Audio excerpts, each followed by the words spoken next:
இந்திய இராணுவத்தில் பணிபுரியும் போது 2 பிள்ளைகளும் ராவி நதியில் தவறி விழுந்து மரித்து விட்டார்கள். பிறகு அவர் மற்றும் அவர் மனைவி பிள்ளைகள் இழந்த துக்கத்தில் என்ன செய்வது என்று தெரியாமல் தவித்துக் கொண்டு இருக்கும் போது இயேசு கிறிஸ்து தரிசனம் கொடுத்து இருவரும் ஆண்டவருக்கென்று ஊழியம் செய்யும்படி அழைக்கப்பட்டார்கள். அவர்கள் செய்து வரும் சத்திய வேத ஆராய்ச்சி ஊழியம் ஆண்டவருடைய கிருபையால் வல்லமையாக நடைபெற்று வருகிறது. அவர்கள் கொடுக்கும் ஆண்டவருடைய வார்த்தையை நாம் கேட்போம்.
ஜெகத்தை ஜெயித்தவரேசு.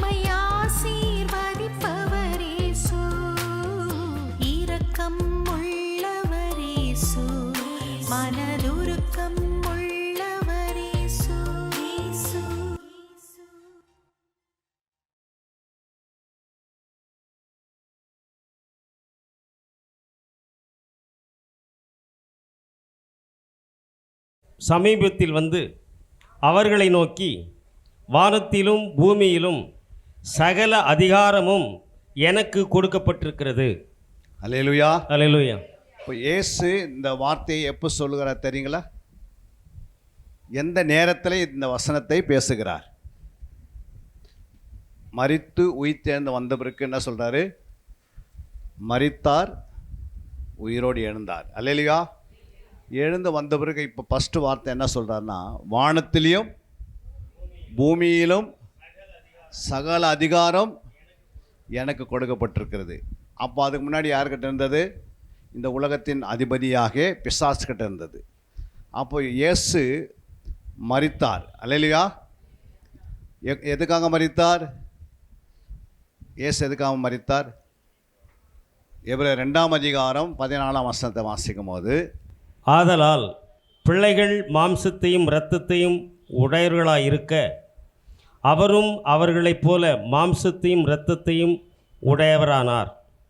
மரணத்துக்கு அதிகாரியாகிய பிசாசானவனை தமது மரணத்தினாலே அழிக்கும்படிக்கும் ஜீவகாலமெல்லாம் மரண பயத்தினாலே அடிமைத்தனத்துக்கு உள்ளானவர்கள் யாவரையும் விடுதலை பண்ணும்படியும் அப்படியானார். அல்லேலூயா. அங்கே என்ன போட்டிருக்கு? ஜீவகாலம் எல்லாம். என்ன காலம்? ஜீவகாலம் எல்லாம் இந்த மரண பயத்தினாலே மனுஷர்கள் இருந்தாங்க. எப்படி இருந்தாங்க? ஜீவகாலமெல்லாம் எப்படி இருந்திருக்கிறாங்கன்னா, மனுஷர்கள் மரண பயத்தினாலே இருந்திருக்கிறாங்க. இந்த மரண பயத்திலேருந்து ஒரு மனுஷனை விடுதலை ஆக்கணும்னா இயேசு செய்கிற முதல் வேலை என்னன்னா, மரணத்துக்கு அதிகாரியாகிய பிசாசனை தமது மரணத்திலே என்ன பண்ணார்?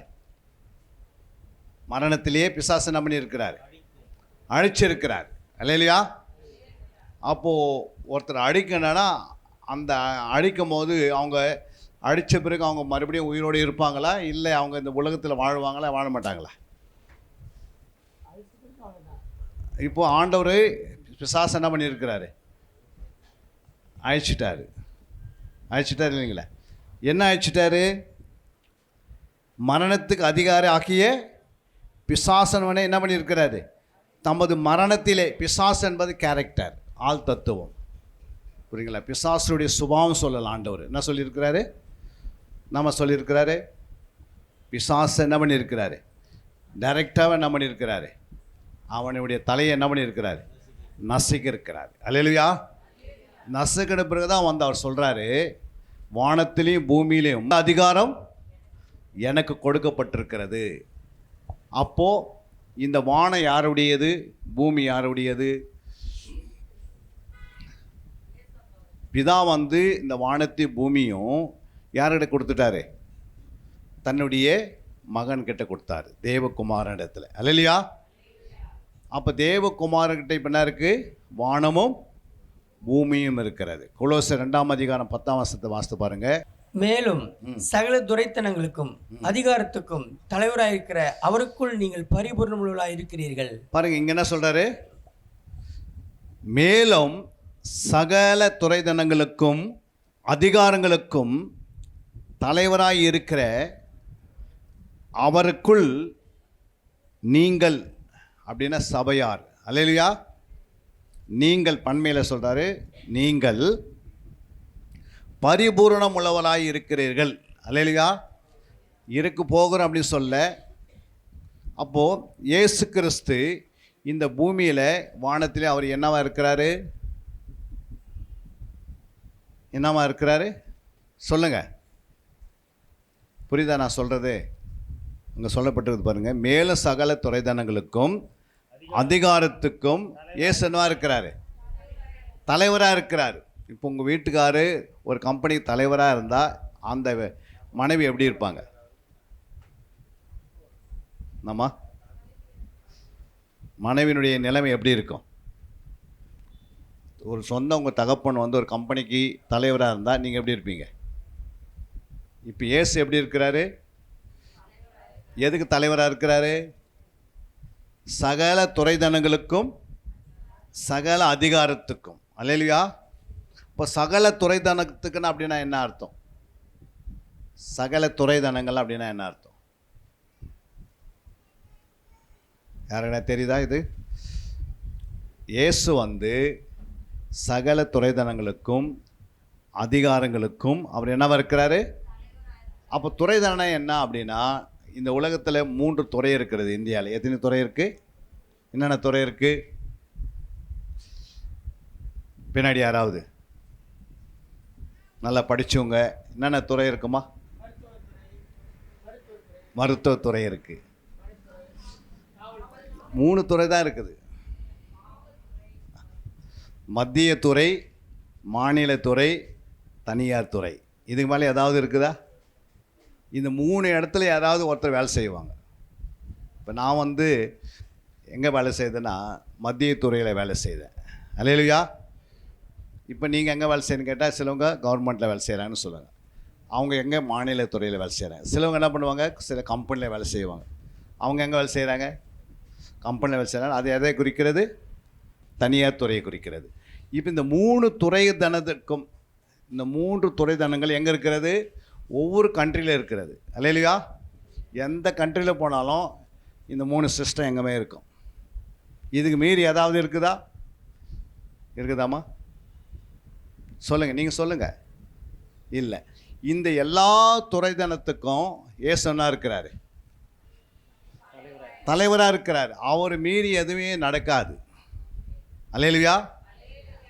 உங்களுக்கு மரணமோ பலவீனமோ சோர்வோ அவர் சொல்லாமல் எதுவும் ஆகாது. அல்லேலூயா. உங்களை ஆசீர்வதிக்கிறேன்னா முதலாவது நீங்கள் தலைவரை அறிஞ்சு வச்சுருக்கணும். எத்தனையோ தலைவரை நம்ம அறிஞ்சு வச்சுருக்கிறோம், அவங்களாம் கைவிடுவாங்க. ஆனால் நம்முடைய தலைவர் இன்றைக்கி, அவருக்கு வயசு வந்து எத்தனையுமா? நம்முடைய தலைவருக்கு இன்றைக்கி 2025 வயசு. அல்லேலூயா. அந்த வயசுக்கு முன்னாடியே நம்ம என்ன பண்ணுறோம்?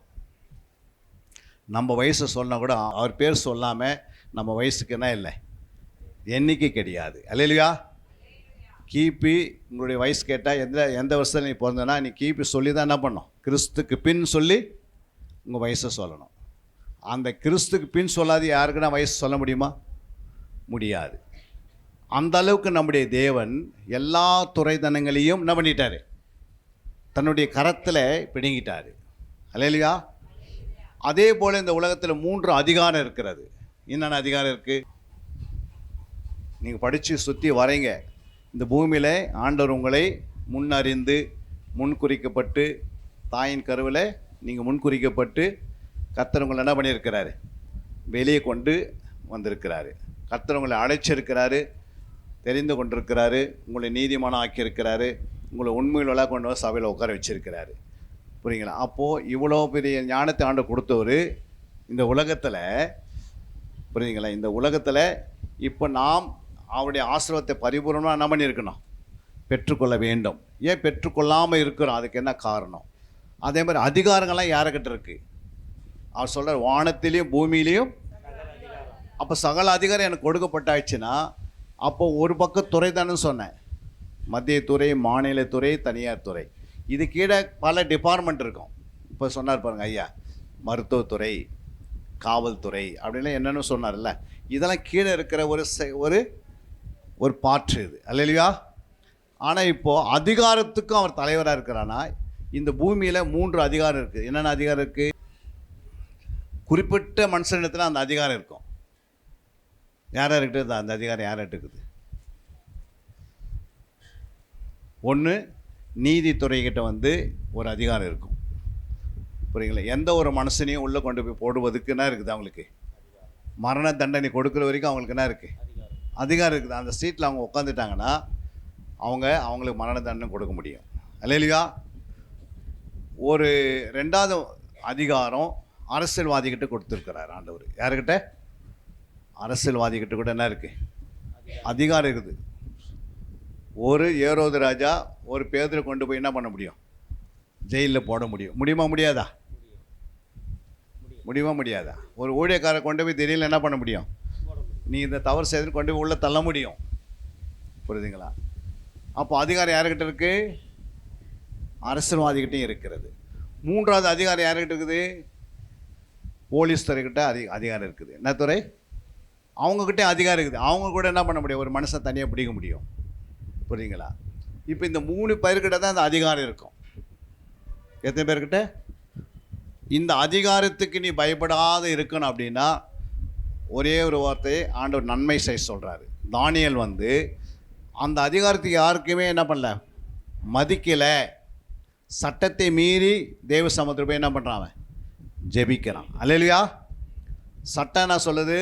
ஒரு மாதம் முழுமையாக ஜெபிக்கவே கூடாது, எந்த தேவனை நோக்கி என்ன பண்ணக்கூடாது, ஜெபிக்கக்கூடாது. ஆனால் தானியேல் என்ன பண்ணுறாரு? சட்டம் என்னது? 144 சட்டம் போட்டிருக்குது. அந்த ஏரியாக்குள்ளே என்ன நடக்கக்கூடாது, ஜெபிக்கக்கூடாது. அப்படி சட்டத்தை மீறினா அவங்களுக்கு கொண்டு போய் சிங்கத்துடைய கெவியில் போடப்படும். அப்போ தானியேல் என்ன பண்ணார்? ஜெபிச்சார்.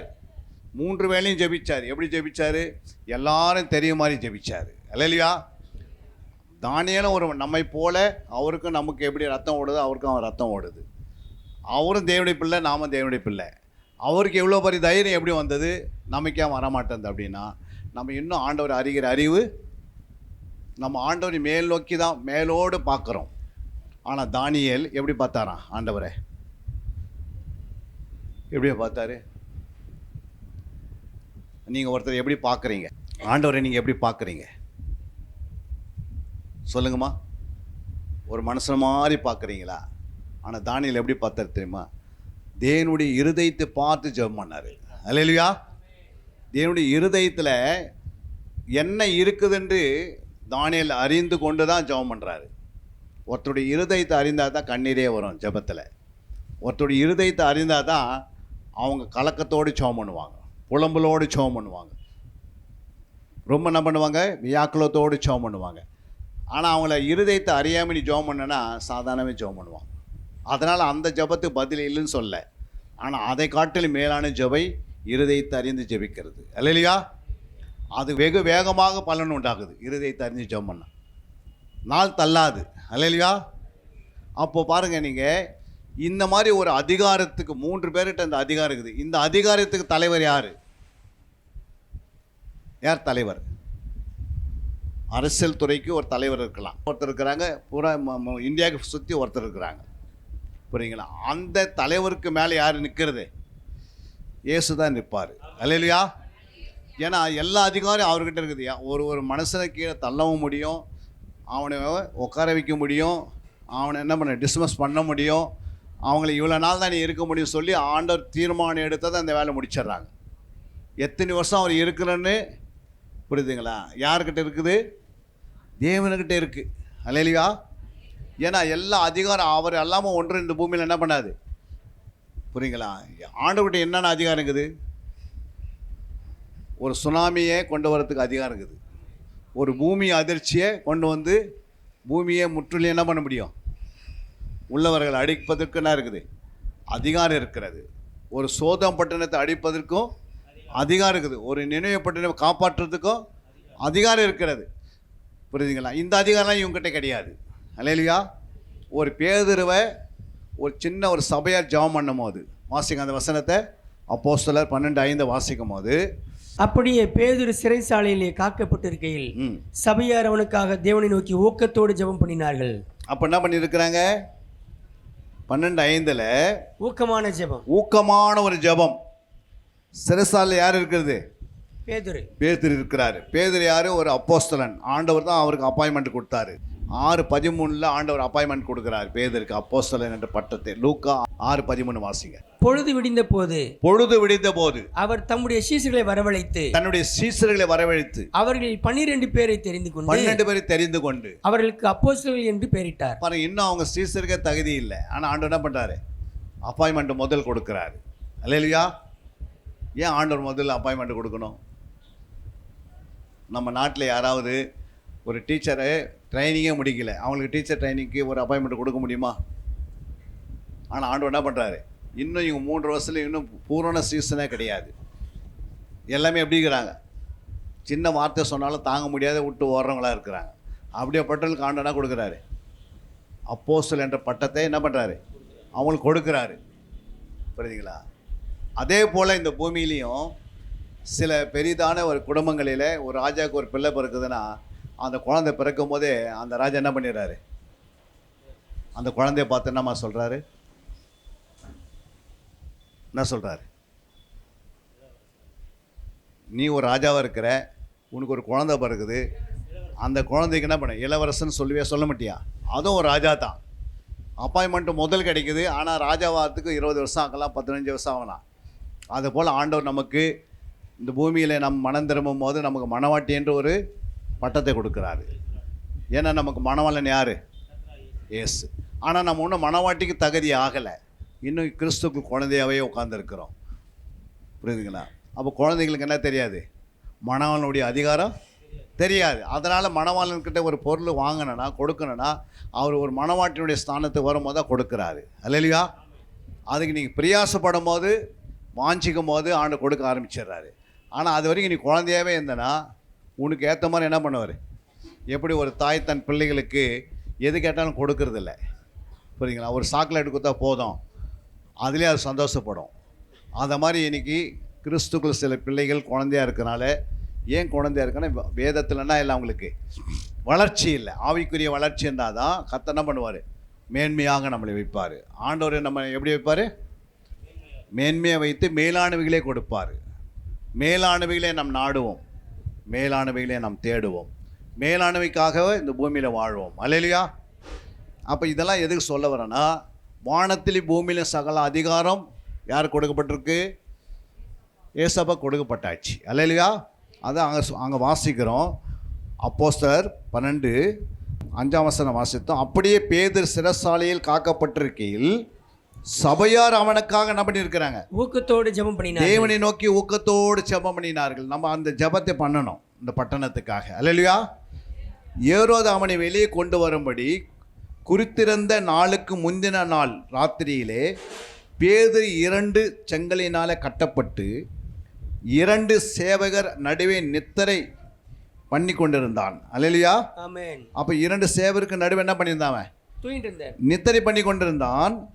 காவற்காரும் கதவுக்கு முன்னிருந்து சிறைச்சாலையில் காத்து கொண்டிருந்தார்கள். அல்லேலூயா. அப்போது கர்த்தருடைய தூதன் அங்கே வந்து நின்றான். இந்த சேவகர் நிற்கும் போது, தூதர் வந்து நிற்கும் போது தெரியுமா தெரியாதா? தூதர் வந்து நிற்கிறது தெரியாது இருக்கலாம். புரியுங்களா? ஏன்னா அவங்க எப்படி இருக்கிறாங்க? ஆவியாக இருக்கிறனால வந்து நிற்கிறது தெரியாது. ஆனால் ஒரு கேட் திறக்கும் போது அதெல்லாம் தெரியாது இருக்குன்னா தெரிஞ்சிருக்குமா? கேட்டு திறக்கப்படுது, பூட்டு திறக்கப்படுது, உள்ளே அவங்க போகிறாங்க. கேட்டு திறகுற அவங்க பார்த்துருக்கனால எப்படின்னா, சேவகர்களுக்கு நடுவில் நிற்கிறாரு. நடுவில் பேதர் இருக்கிறாரு, 2த்துக்கு நடுவில் யார் இருக்குது? பேதர் இருக்கிறாரு. அப்போ கேட்டுக்கு நடுவில் அங்கே தான் நிற்கிறாங்க. ஆனால் கேட்டு திறகுது யாருக்கு தெரியல. அதுக்கு பார்த்தா பரலோக துறைதனங்கள். அல்லேலூயா. பரலோக துறைதனம் வந்து கை வைக்காதே வேலை செய்யும். அப்போ நம்ம பரலோக துறைதனம் உள்ளவர்களா, இல்லை நம்ம பூமிக்குரிய துறைதனம் உள்ளவர்களா, இல்லை இந்த சாத்தானுடைய துறைதனத்துக்குள்ளே இருக்கிறோமா? எந்த துறைதனத்தை நம்ம வாழ்ந்து கொண்டிருக்கிறோம்? பேதருக்கு சப்போர்ட்டு பூமியிலேருந்து உண்டாக்கி தருகிறாங்களா, இல்லை சாத்தானுடைய பிள்ளைகளை வந்து விடுதலை ஆக்கி தராங்களா? பேதருக்கு விடுதலை யார் தந்தது? யாருமா தந்தது? பரலோகத்திலேருந்து யார் வர்றது? தேவ தூதர்கள் இறங்கி வராங்க. ஏன் வராங்க? எப்பவுமே ஒவ்வொரு தேவனுடைய பிள்ளைகளுக்கு 2 தூதர்கள் எப்போ ஆயத்தமாக இருப்பாங்க. அல்லேலூயா. நீங்கள் அதை நினைக்கிறீங்களோ இல்லையோ, சத்தியத்தை அறிஞ்சவர்களுக்கு எல்லாமே தெரியும். அல்லேலூயா. நாம் எங்கே போனாலும் நம்மோடு கூட யார் வருவாங்கன்னா தூதர்கள் இறங்கி வருவாங்க. ஏன்னா ஆண்டவரே என்ன பண்ணுறாரு? தூதர்களை நமக்கு பணிவிட ஆவிகளாக கட்டளையிட்டிருக்கிறார், நமக்கு பணிவிடை செய்வதற்காக. நீ ஒரு என்ட்ரிக்கு போகிறேன்னா, புரியுங்களா, அந்த என்ட்ரியில் போகிறதுக்கு முன்னாடியே அங்கே என்ன பேசப்படுன்றது தூதர்களுக்கு தெரியும். புரியுங்களா? உன்னை அதை பலப்படுத்தி கொண்டு போய் என்ன பண்ணுவார்? உட்கார வைப்பார். ஆண்டவராக இயேசு கிறிஸ்து கெத்செமனே தோட்டத்தில் அவர் தன்னுடைய வேர்வை ரத்தமாக வரும்போது அவரை பலப்படுத்துவதற்கு பரலோகத்திலிருந்து ஒரு தூதன் இறங்கி என்ன பண்ணியிருக்கிறாரு? ஆண்டவராக இயேசுவை பலப்படுத்தினார். அல்லேலூயா. நம்மை பலப்படுத்துவதற்கு ஆவியானவர் இருக்கிறாரு, தூதர்கள் சப்போர்ட்டாக இருக்கிறாங்க. நம்ம எவ்வளோ அழகாக இந்த பூமியில் வாழணும், உண்மையாக வாழணும், உத்தமனாக வாழணும், பரிசுத்தமாக வாழணும், தேவனுடைய பிள்ளைகள் பரிசுத்தாவினுடைய அபிஷேகத்தில் வாழணும். அல்லேலூயா. அப்போ தான் நம்முடைய கண்கள் திறந்திருந்தால் தான் கர்த்தர் நம்மை உயர்த்தி நம்மளை ஆசீர்வதித்து 4 பேருக்கு முன்னாடி சாட்சியை ஜீவிக்க வைப்பார். அல்லேலூயா. ஏன்னா ஒரே வாழ்க்கை, நம்ம ரட்சிக்கப்பட்டுட்டோம். ரட்சிக்கப்படாத மக்களுக்காக நம்ம பரிந்து பேசிக்கினே இருக்கணும். நம்முடைய வேலை, நம்முடைய நேரங்கள், கர்த்தருக்கு நம்ம ஒரு ராயனுக்குரியது. நமக்கு ஒரு 8 மணி நேரம் வேலைக்கு போனாலும், ஒரு 8 மணி நேரம் நீங்கள் தூங்கினாலும், ஒரு 4 மணி நேரம் உங்களுடைய வீட்டுக்காரங்களை பார்த்தாலும், ஒரு 4 மணி நேரம் ஒவ்வொரு நாள் நம்ம ஜெபித்தோம்னா இந்த பட்டணத்தை நம்முடைய கரத்தில் கொடுப்பாரு. அல்லேலூயா. அதுக்கு வந்து ஒரு மனுஷன் திறப்பில் நின்னா போதும். திறப்பை மூடுவதற்கு அவன் என்ன கேட்குற, எத்தனை பேர் கேட்குறாரு? திறப்பை மூடுவதற்கு எத்தனை பேருங்க ஐயா? ஒரு மனிதன். இப்போ இன்னைக்கு திறப்பு திறந்திருக்குதா, மூடி இருக்குதா? நம்முடைய பட்டணத்தில் திறப்பு திறந்து வச்சிருக்கிறீங்களா, மூடி இருக்குதா? திறப்பை மூடுவதற்காக என்ன பண்ணார் ஆண்டவர்? ஒரு மனுஷன் தேடுறாரு. திறப்பு என்றால் திறப்பு திறந்திருக்குதுன்னா இந்த பட்டணத்தில் விற்கிற அதிகமான கிரிகள் இருக்கிறது, விற்கிற ஆராதனை இருக்கிறது, விபச்சாரம் இருக்கிறது, வேசித்தனம் இருக்கிறது, பொல்லாத காரியங்கள் இருக்கிறது, ஏமாத்துகிற காரியம் இருக்குது, திருடுற கொள்ளடிக்கிற காரியம்லாம் இருக்குதுன்னா திறப்பு திறந்திருக்கிறது. ஒரு தினத்தந்தி பேப்பர் எடுத்து நீங்கள் பார்க்குறீங்க, அதில் நிறைய கொலை குத்தலாம் இருக்குன்னா அப்போ திறப்பு எப்படி இருக்குது? திறந்திருக்குது. அதை மூடுவதற்காக தான் கர்த்தர் நம்ம என்ன பண்ணுறாரு? மூடுவதற்காக தான் நம்மளை அடைக்கிறார். ஒரு மனுஷனை கேட்குறார், தேடுகிறார். நம்ம அந்த திறப்பை மூடணும்னா அந்த விபச்சாரி செய்கிறவங்களை மனம் திரும்புன்றதுக்கு முன்னாடி அந்த விபச்சாரம் பண்ணுகிற ஆவியை முதல்ல என்ன பண்ணணும்? எல்லை விட்டு துரத்தணும். அல்லேலூயா. அப்போது கொலையின் ஆவியை, கொலை பண்ணுறவங்க இருக்கிறான்னா அந்த கொலையின் ஆவியை நம்ம துரத்திட்டோம்னா கொலை பண்ணவே முடியாது. திருடுகிறவன் திருட்டு ஆவியை நம்ம துரத்திட்டோம்னா திருடவே முடியாது. புரியுங்களா? அப்போ அவனுக்கு என்ன நிலைமை உண்டாகுன்னா, நம்ம போய் சத்தியத்தை சொன்னால், சுவிசேஷம் சொன்னால் அவன் ஆட்டோமேட்டிக்காக ஏற்றுக்கிறான். புரியுங்களா? நம்ம போகிறதுக்கு முன்னாடியே பிசாசு என்ன பண்ணுவான்? அவன் வழியில் நடத்திடுவான். அப்போ ஜபம் எதுக்காகனா, இந்த எல்லையில் இருக்கிற அத்தனை ஆவிகளையும் வெளியே என்ன பண்ணணும்? துரத்துவதுக்கு தான் ஜபம். அல்லேலூயா. ஜபம் என்பது என்ன செய்யணும்? இந்த பகுதியில் இருக்கிற ஆவிகளை, விபச்சாரத்தின் ஆவிகளை துரத்தணும், வேசித்தனத்தின் ஆவியை துரத்தணும், விற்கிற கிரிகளுடைய ஆவிகளை துரத்தணும். ஜனங்களை எப்படியாவது பரலோக ராஜ்யத்தை கொண்டு வருவதற்காக ஆவிகளை துரத்துவதுக்கு தான். அதுக்கு ஆவிக்கு என்ன கிடையாது? சரீரை கிடையாது. அல்லேலூயா. எந்த அசுத்தாவிக்குன்னா இல்லை, சரீரம் இல்லை. புரியுதுங்களா? அப்போ என்ன இருக்குது? அதுக்கு ஆவி இருக்கிறது. அது அந்த ஆவி என்ன பண்ணுது? ஒரு மனுஷனை தேடுது. புரியுங்களா? தன்னுடைய இன்பத்தை அனுபவிப்பதற்கு மனுஷனை வச்சு தான் அது இன்பத்தை அனுபவிக்க முடியும். அல்லேலூயா. வேறு எதால் என்ன பண்ண முடியாது. புரியுங்களா? திருடுறான்னா மனுஷன் திருடலை, திருடுறதுக்கு அந்த ஆவி உள்ளே இருக்கிறவரையும் அவன் திருடுவான். அல்லேலூயா. விபச்சாரம் பண்ணுறான்னா அவன் ஏன் பண்ணுறான்? அந்த ஆவி தான் அந்த விபச்சாரம் பண்ண வைக்கும். அந்த மனுஷனை வந்து சரீரத்தை பயன்படுத்திக்கும். அதுதான் 1 யோவான் 3ஆம் அதிகாரம் 8ஆம் வசனத்தை நீ வாசித்தீங்கன்னா, பாவம் செய்கிறவன் பிசாசினால் உண்டாயிருக்கிறான், ஏனெனில் பிசாசு அவன் ஆதி முதல் பாவம் செய்கிறான். பிசாசுடைய கிரியைகளை அழிக்கும்படிக்கே தேவனுடைய குமாரன் வெளிப்பட்டார். பாருங்க, பாவம் செய்கிறவன் பிசாசால் உண்டாயிருக்கிறான். அல்லேலூயா. அப்போது எந்த ஒரு மனுஷன் பாவம் செய்தாலும் அவன் யாரால் உண்டாயிருக்கிறான்? பிசாசால் உண்டாயிருக்கிறான். இப்போ பிசாசு அப்படின்னு அந்த வார்த்தை தான் வந்து எபிரேயர் 2ஆம் அதிகாரம் 14ஆம் வசனம் வாசித்தோம். இந்த பிசாசை தலையை ஆண்டவர் என்ன பண்ணிட்டாரு? நசுக்கிட்டாரு. இப்போ நசுங்கின பிறகு, ஏனெனில் பிசாசானவன் ஆதி முதல் என்ன பண்ணி இருக்கிறான்? பாவம் செய்கிறான். பிசாசனுடைய கிரிகளை. அப்போ பிசாசுடைய கிரியனை என்ன? பிசாசுக்கு என்ன இருக்கு? கிரியை இருக்குது. அப்போ கிரியனா என்ன? நம்ம கிரியனா சொல்லுங்க. பிசாசன் கிரியனா என்ன? யார் சொல்றது? பிசாசு ஆதி முதல் என்ன பண்ணி இருக்கிறான்? பிசாசுடைய கிரிகளை அடிக்கும்படிக்கு தேவனுடைய குமாரன் வெளிப்பட்டார். அப்போ பிசாசு கிரியை செய்து கொண்டு வந்தா அந்த கிரியை இப்போ செய்ய முடியுமா, செய்ய முடியாதா? இல்லை, எப்படி செய்வான்? இப்போ நீங்கள் வந்து இந்த டேபிளை கொண்டு போய் அங்கே வைக்க சொல்கிறோம். அதுக்கு பேர் என்னது? கிரியை, மனுஷ கிரியை. நீ அந்த டேபிள் தூக்குறதுக்கு உனக்கு என்ன இருக்குது? கை இருக்குது, விலன் இல்லை, கை கால் இருக்குது. இப்போ பிசாசு வந்து எந்த பாவத்தை தூக்க முடியாது, எந்த பாவத்தை செய்ய முடியாது. ஏன்னா கிரியையே என்ன பண்ணிட்டாரு? தேவனுடைய குமாரன் என்ன பண்ணிட்டாரு? பிசாசின் கிரியில் அழிச்சிட்டாரு. இப்போ பிசாசு என்ன பண்ண? தானா போய் அவன் சரீரம் இருந்தால் தானே.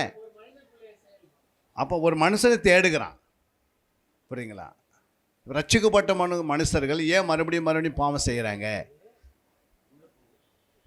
இல்லை, ரட்சிக்கப்பட்டவர்கள் ஏன் பாவம் செய்கிறாங்க? ஏன் பொய் பேசுகிறாங்க? ஏமா பொய் பேசுகிறாங்க? ஒரு ரட்சிக்கப்பட்டவங்க இயேசுவின் ரத்தத்தினால் கழுவப்பட்டு மீட்கப்பட்டு அவங்க ஞானஸ்தானம் எடுக்கப்பட்டு ஆலயத்தில் வந்து உட்காந்து துதித்து பாடுறாங்க, ஜெபிக்கிறாங்க. ஆனால் அவங்க வாயில் பொய் ஏன் வருது?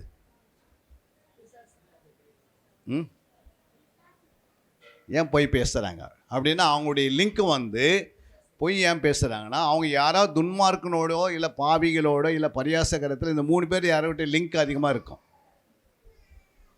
புரியுதுங்களா? யார்கிட்ட இருக்குது? ஒன்று துன்மார்க்கிட்ட இருக்கணும், இல்லை பாவிக்கிட்ட இருக்கும், இல்லை பரியாசகரப்படி. இவங்க 3 பேருமே ரட்சிக்கப்படலை. இல்லையா? இவங்களுக்கெல்லாம் இந்த 3 விதமான ஆவி இருக்கும். அவங்க அண்ணனாக இருக்கலாம், தம்பியாக இருக்கலாம், அக்காவாக இருக்கலாம், ரட்சிக்கப்படாத இருக்கலாம். அவங்களோட நீங்கள் தொடர்பு வச்சினே வந்தீங்கன்னா நீங்கள் ரட்சிக்கப்பட்டிருக்கு உன்னை ஆண்டவர் வேறு பிரித்தார். நீங்கள் உலக மக்களோட அன்பு தான் கூற முடியும் தவிர ஐக்கியமாக இருக்க முடியாது.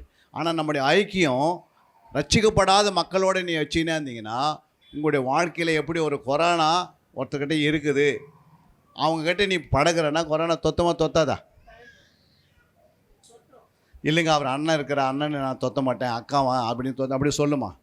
கொரோனா வந்து ஒரு வாத நோய் தான். என்னது? ஒரு நுரையீரலை கெடுக்கக்கூடியது ஒரு கொரோனா, ஒரு வாத நோய். ஒரு வாத நோயை இவ்வளோ வேகமாக தொத்துனா அப்போ பாவம் முழு சரீரத்தை கரைப்படுத்துது. அப்போ பாவத்துக்கு எவ்வளோ வல்லம் இருக்குது? அப்போ இந்த பாவம் யாருக்கிட்ட இருக்குது? ரட்சிக்கப்படாதவங்கிட்ட பாவம் இருக்கும். புரியுங்க? ரட்சிக்கப்பட்டிருக்கு பாவத்தை என்ன பண்ணிட்டார்? ஆண்டு சிலுவையில் சுமந்துட்டார். நம்முடைய பாவத்தை சிலுவையில் சுமந்தார். பிசாசுடைய பாவங்களை என்ன பண்ணார்? ஆண்டவர் அழிச்சிட்டார். அழிப்பதற்கும் சுமப்பதற்கு என்ன வித்தியாசம்? நீ பாவத்துக்கு மறித்து நீதிக்கு பிடிச்சிட்ட. இனிமேல் உனக்குள்ளே நீதி தான் இருக்கணும் தவிர உனக்குள்ளே என்ன இருக்கக்கூடாது? பாவம் இருக்கக்கூடாது. ஏன் பாவம் இருக்குதுன்னா நீ மறுபடியும் யாரோட இணையிற? ரட்சிக்கப்படாதவளோடு என்ன பண்ணுற? அடிக்கடிக்கு தொடர்பை வச்சுருக்கிற. புரியுதுங்களா? நீ தொடர்பு இருக்கிறதுனால தான் மறுபடியும் அது தொத்திக்கின்னு மயக்கம் எங்கே வர? ஆலயத்துக்கு வர. நீ சபையில் வந்த பிறகு நாளுக்கு நாள் என்ன செய்திருக்கணும்? நாளுக்கு நாள் 2 கொரிந்தியர் 4:16. ஆனபடினாலே நாங்கள் சோர்ந்து போகிறதில்லை.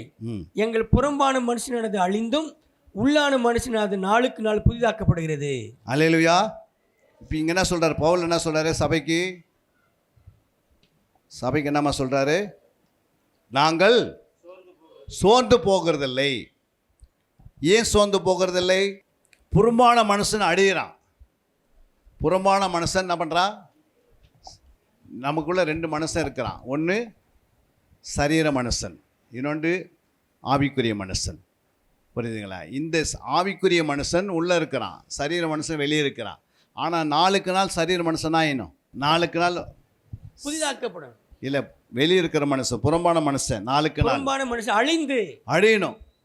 அப்போ எது அழியணும்? புறம்பான மனுஷன். அந்த புறம்பான மனுஷன்னா ஆதாமுடைய ஜென்ம சுபாவம் நமக்குள்ள இருக்குதுன்னு வச்சுக்கோ. அது நாளுக்கு நாள் ஆலயத்துக்கு வர வர பைபிள் வாசிக்க ஜெபிக்க என்ன பண்ணணும்? கோபம் நம்ம விட்டு என்ன பண்ணணும்? அழிஞ்சிடணும். புரியுதுங்களா? அப்போது அநீதி அழியணும், பொய் அழியணும். ஏன் அழிய மாட்டேங்குது? ஏன் அழிய மாட்டேங்குது சொல்லுங்கம்மா.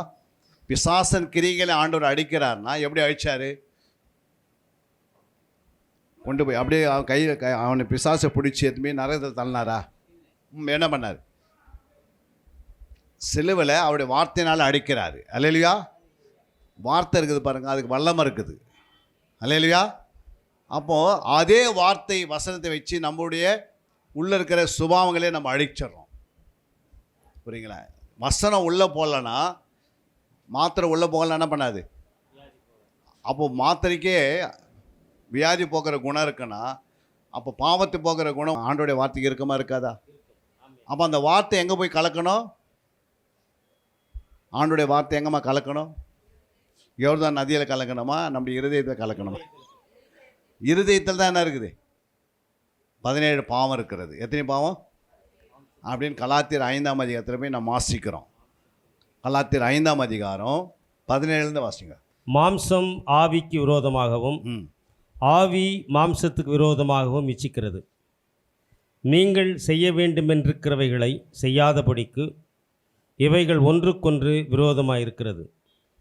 ஆவியினால் நடத்தப்படுவீர்களானால் நீங்கள் நியாய பிரமாணத்திற்கு கீழ்ப்பட்டவர்கள் அல்ல. ம் மாம்சத்தின் கிரியைகள் வெளியரங்கமாயிருக்கின்றன. பாருங்க, மாம்சத்தின் கிரியைகள் வெளியரங்கமாக இருக்கின்றன. அவை யாவன? விபச்சாரம், 1 விபச்சாரம், வேசித்தனம், 2 அசுத்தம், 3 காமவிகாரம், 4 விக்கிரகாராதனை, 5 பில்லிசூனியம், 6 பகைகள், 7 விரோதங்கள், 8 வைராக்கியங்கள், 9 கோபங்கள், 10 சண்டைகள், 11 பிரிவினைகள், 12 மார்க்கபேதங்கள், 13 பொறாமைகள், 14 கொலைகள், 15 வெறிகள், 16 களியாட்டுகள் களியாட்டில் 17 முதலானவைகளே. இப்படிப்பட்டவைகளை செய்கிறவர்கள் தேவனுடைய ராஜ்யத்தை சுதந்தரிப்பதில்லை என்று ம் முன்னே நான் சொன்னது போல ம் இப்பொழுதும் உங்களுக்கு சொல்லுகிறேன். இப்போதான் நான் சொல்லுகிறேன். என்ன சொல்கிறேன்? இதில் 17 ஏதாவது ஒரு பாவம் வந்தோட எங்கே போக முடியாது? தேவனுடைய ராஜ்யத்துக்குள்ளே நுழைய முடியாது. இல்லைங்க, அங்கே போய் நம்ம என்ன பண்ணிக்கலாம்? அங்கே ஆண்டவர் நம்மளுக்கு அங்கே என்ன பண்ண இரக்கம் காட்டி எப்படியாவது அந்த ஒரு பாவத்தை எடுத்துடும் அப்படி சொல்ல முடியுமா? 100 லிட்டர் பாலுக்கு நீங்கள் 100 கிலோ புளி போட்டு தயிர் போடுறீங்களா? இல்லை கடுகளவு ஒரு புளியை போட்டு தயிர் போடுறீங்களா? எவ்வளோம்மா? அப்போது ஒரு பாவம் உன்னுடைய ஆத்மாவில் இருந்தால் உன்னுடைய முழு பரிசுத்தை கெட்டுப்படும். அப்போ நாளுக்கு நாள் என்ன பண்ணியிருக்கணும்? புறமான மனுஷனை அழிச்சினே வரணும். இதெல்லாம் அழியக்கூடியது. நீங்கள் அழிக்கிறதுக்கு முயற்சி பண்ணலன்னா அது அப்படியே இருக்கும். வரிகளை போக முடியாது. உங்கள் ஆத்மா நித்தியத்துக்கு உள்ளே போகாது. உங்கள் சரீரம், உங்களுடைய பாடி கல்லறை வரைக்கும் தான் போகும். உங்களுடைய ஆத்மா நித்தியத்துக்குள்ளே நுழையாது. அதுக்கு பொறுப்பு யார்? அவங்க தான். புரியுங்களா? இயேசு செய்ய வேண்டிய வேலையை அவர் செய்துட்டார். நாம் செய்ய வேண்டிய வேலையை நம்ம செய்யணும். இப்போ இதெல்லாம் ஆண்டவர் சொல்லியிருக்கிறார், பட்டியல் போட்டு காட்டுறாரு. ஒரு மனுஷனுடைய சரீரத்தில் 17 விதமான பாவங்கள் எப்போவுமே என்ன பண்ணியிருக்கோம்? இருக்கும். நம்ம ஞானஸ்தானம் எடுத்துட்டோம். எடுக்கும்போது நம்ம என்ன பாவத்துக்கு மறிச்சிட்டோம், நீதிக்கு பிழைச்சிட்டுன்றது ஆண்டவர் என்ன பண்ணார்? நமக்கு இந்த வார்த்தை சொல்லிட்டாரு. பாவத்துக்கு மறிச்சிட்டோம். ஆனால் பாவம் மறிச்சாச்சா? ஞானஸ்தானம் எடுத்த பிறகு இன்னும் எத்தனையோ பேர் குடிச்சுன்னு இருக்கிறாங்க. எத்தனையோ பேர் பீடி சிகரெட்டு போதை வஸ்திரங்களுக்கு அடிமையாக இருக்கிறாங்க, ரட்சிக்கப்பட்டவங்க. எத்தனையோ பேர் விபச்சாரம் பண்ணுறாங்க, எத்தனையோ பேர் வேசித்தனம் பண்ணுறாங்க, எத்தனையோ பேர் என்ன பண்ணுறாங்க? வட்டிக்கு பணத்தை விடுறாங்க. எத்தனையோ பேர் என்ன பண்ணுறாங்க? குடும்பத்தில் பிரிவினை, கணவன் மனைவிக்குள்ளே பிரிவினை, பிள்ளைகளுக்கு மத்தியில் ஒற்றுமை இல்லை, குடும்பத்தில் ஒருமனம் இல்லை. அதுக்கு என்ன காரணம்? ஜபம் சரியில்லை. குடும்ப ஜபம் சரியான ஜபம் இல்லை, தனிப்பட்ட ஜபமும் இல்லை. ஆலயத்தில் சரியாக ஜெபிப்பதற்கு என்ன பண்ணப்படுதில்லை? சரீரத்தை ஒடுக்கிறதில்லை, தன்னை கீழ்ப்படுத்துறதில்லை. கொஞ்ச நாள் நீங்கள் ஆகாரத்தை கொடுக்காத அந்த சரீரம் எப்படிமா இருக்கும்? ஒரு 10 நாள் நீங்கள் உபவாசம் பண்ணுறீங்கன்னு வச்சுக்கோ, சரீரம் எப்படி இருக்கும்? உங்களுக்குள்ளே இருக்கிற அந்த செல்லெல்லாம் ரொம்ப வேகமாக செயல்படுமா? கொஞ்சம் அது பலவீனப்படுமா? ஆட்டோமேட்டிக்காக உபவாசம் பண்ணனா நம்ம 3 வேளை நல்லா சாப்பிட்டுட்டு உட்காந்துருந்தா எல்லா செல்லும் வேலை செய்யும். அப்போ உபவாசன்றது ஒன்றும் வசனம் இல்லைன்னா பரவாயில்ல. ஆண்டவராக இயேசுவே 40 நாள் உபவாசம் இருந்தார். நம்ம எத்தனை நாள் இருக்க போகிறோம்? எத்தனை பேர் நான் ஒரு 40 நாள் பாஸ்டிங் இருக்க போகிறேன்? அவங்க மட்டும் கரங்களை உயரத்துக்கு பார்க்கலாம். இயேசு மாம்சத்தில் இருந்தாரா இல்லை ஆவியில் இருந்தாரா? உபவாசம் போடும்போது ஆவியில் இருந்தார். அவருக்கும் மாம்சம் இருந்ததா இல்லையா? 40 நாள் சாப்பிடும்போது சாப்பிடக்கூடாது, 40 நாள் வனாந்தரத்தில் போய் அவரே ஊழியம் செய்யும் போது ஆவியில் ஊழியம் செய்தாரா இல்லை அவர் சரீரத்தில் இருந்தாரா? ஆத்மா மட்டும் ஆத்மா தனியாக போய் நிற்கலை, ஆத்மா அவருக்குள்ளே இருந்தது, சரீரம் கூடவே இருந்தது. இந்த சரீரத்தில் தான் என்ன பண்ணார் அவர்? 40 நாள் என்ன பண்ணல, எதுவும் புசிக்கலைன்னு போட்டிருக்கு, தண்ணீர் குடிக்கலை. புரியுங்களா? அவரை நம்மை போல சொல்லப்பட்டிருக்கிறது. நீங்கள் வாசித்தீங்களா? எபிரேயர் 2:14. ஆதலால் பிள்ளைகள் மாம்சத்தையும் இரத்தத்தையும் உடையவர்களாக இருக்க. பாருங்க, நம்மளாம் எப்படி இருக்கிறோம்? மாம்ச பிள்ளைகளும் நம்மளாம் பிள்ளைகள், நம்மளாம் எப்படி இருக்கிறோம்? மாம்சத்தையும் நமக்குள்ள இரத்தத்தையும் மாம்சமும் ரத்தம் இருக்கிறது போல அவரும் அவர்களைப் போல மாம்சத்தையும் இரத்தத்தையும் உடையவனார். பாருங்க, அவர் என்ன பண்ணிட்டாரு? மாம்சம் ரத்தம் அவர்கிட்ட இருக்குது. இருக்குதா இல்லைங்களா? இருக்குது. இருக்குது. அவர் நம்ம ரட்சிக்கப்படுவதற்காக ரத்தம் சந்துறாரு. ஆனால் அவர் உபவாசம் எதுக்கு இருக்காருன்னா நமக்கு ஒரு அடிச்சுவடியை காட்டுறாரு. அல்லையா? அவர் எப்படி ஜெபிக்கணும், இரவு ஜெபம் எப்படி ஜெபிக்கணும், உபவாசம் 40 நாள் எப்படி ஜெபிக்கணும், அனுதினம் எப்படி ஜெபிக்கணும், சத்தியத்துக்குள்ளே எப்படி வளரணும், எல்லாமே என்ன பண்ணார்? எங்கே உட்காரணும், ஆண்டோடைய பாதத்தில் எப்படி உட்காரணும், எல்லாத்தையும் கற்றுக் கொடுத்துட்டு போனார். வசனம் நமக்கு வந்து முன்மாதிரியாக இருக்கிறது. அல்லையா? அவர் என்ன சொன்னார்? என்னை பின்பற்றி வா. ரட்சிக்கப்பட்டவங்க யாரை பின்பற்றணும்? யாரம்மா? ஒருத்தர் ரட்சிக்கப்பட்டாச்சுன்னா ரட்சிக்கப்பட்ட பிறகு இயேசுவை நம்ம பின்பற்றணும், பின்பற்றக்கூடாதா? ஏன் நம்ம பின்பற்றதில்லை? அவர் என்ன சொன்னார்? என்னை பின்பற்றி வா. புரியுங்களா? நீ என்னை பின்பற்றி வந்தால் இம்மையில் நீ எதை இழக்கிறாயோ அதை நான் 100 மடங்கு உனக்கு இம்மையிலே கொடுப்பேன்றாரு. இல்லையா? அப்படின்னு யார் சொல்லியிருக்குது? இயேசு சொல்லியிருக்கிறார். இந்த 100 மடங்கு கொடுப்பது மட்டுமல்ல, நித்திய ஜீவனை நான் கொடுப்பேன்றாரு. அல்லையா? நீங்கள் யாரை பின்பற்றுகிறேன்னு உங்களுடைய முடிவு தான் தெரியும். புரியுங்களா? ஆரம்பம் தெரியாது, ஆனால் முடிவு தான் தெரியும். மரணம் சந்திக்கும் போது தான் நீ யாரை பின்பற்றிட்டு போனேன் அப்படின்ட்டு அன்றைக்கி மரணம் சந்திக்கும் போது ஆத்மா வெளியே வரும். அப்போ அந்த ஆத்மா தூதர்கள் வந்து கொண்டு போவாங்களா இல்லை பாதாளத்துக்கு போவீங்களா அப்படின்னு அன்றைக்கி தான் தெரியும் ரிசல்ட்டு. ஆரம்பம் எப்பவுமே யாருக்குன்னா தெரியாது. ஸ்கூலில் சேரும்போது பிள்ளைங்களுக்கு பரீட்சையுடைய நிலைமை தெரியாது. ஆனால் பரீட்சை வரப்போ தான் முடிவு வரும்போது தான் என்ன அவங்களுக்கு நடுக்கம் உண்டாகுது, பயம் உண்டாகுது. பாஸ் பண்ணோன்னா பாஸ் பண்ண மாட்டாங்க, என்ன வருது? 12 மாதம் ஸ்கூலுக்கு போயிட்டு அப்புறம் 12 மாதம் நம்ம காலேஜுக்கு போயிட்டு அப்புறம் என்ன சொல்கிறோம்? எனக்காக ஜாப் பண்ணுங்க ஐயா, நான் பாஸ் பண்ணோன்னா பாஸ் பண்ணணும் கேட்குறாங்களே இல்லையா? ஏன் 12 மாதம் நீ என்ன பண்ணியிருந்த? படிக்கிறதுக்கு போனால் என்ன பண்ணியிருக்கணும்? அதில் உன்னுடைய நோக்கம் இருந்திருக்கணும். புரியுங்களா? எதில் உன்னை உட்கார வச்சாங்களோ அதில் தான் உங்கள் எண்ணம் இருக்கணும். அதை விட்டு என்ன பண்ணக்கூடாது? ஒரு ஐடிஐ படிக்கிற, ஒரு டிப்ளமா படிக்கிற, ஒரு டிகிரி படிக்கிறேன்னா அதுக்கு என்ன பண்ணியிருக்கணும்? உன்னுடைய கான்ஃபிடென்ட் எல்லாம் அதில் தான் வச்சுருக்கணும். 12 மாதம் நீ அதுக்காக என்ன பண்ணியிருக்கணும்? நேரத்தை கொடுத்துருக்கணும். அப்போ அது என்ன பண்ணுது? உன்னை வெற்றிகரமாக அது என்ன பண்ண முடிக்க செய்யுது.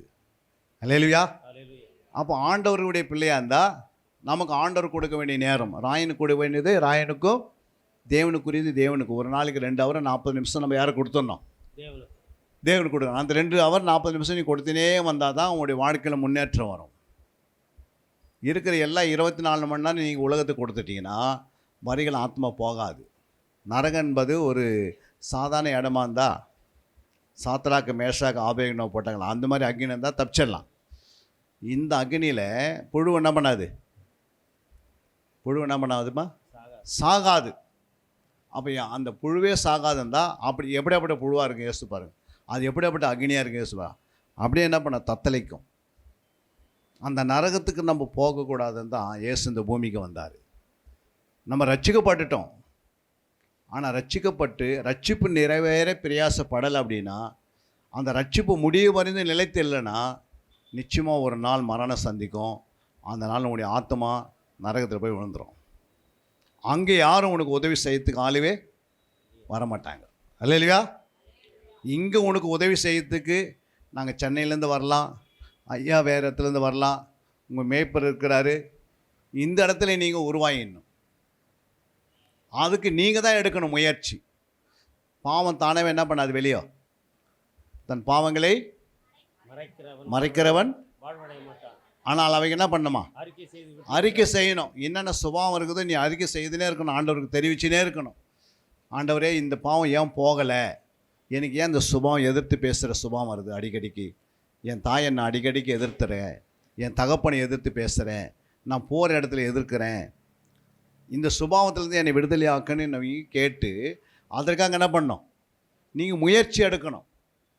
புரியுங்களா? விட்டு ஓடுன்றாரு, சிலத்துட்டு விட்டு விலகுன்றார். அந்த எல்லையை விட்டு நீ வெளியே வந்துரு. புரியுங்களா? சில பாவத்தை என்ன பண்ணணுமா? விட்டு ஓடணுமா? சில பாவத்தை விட்டு விலகுன்றாரு. சிலது என்ன பண்ண? நீ பாவத்துக்கு சாகுன்றாரு. புரியுங்களா? பாவம் என்ன பண்ணணுமா? பாவத்துக்கு செத்து அப்போ பாவத்தை சாகடிக்கக்கூடிய வசனம் நம்மக்கிட்ட இருக்குது. அது உதவி செய்யறதுக்கு ஆவியானவர் இருக்கிறாரு. புரியுங்களா? அந்த ஆவியானவர் நமக்கு வசனத்தை கற்றுக் கொடுக்கிறாரு. அந்த ஆவியானவர் உங்களுடைய மேய்ப்பருக்குள்ளேருந்து சொல்லி தருவார். அல்லேலூயா.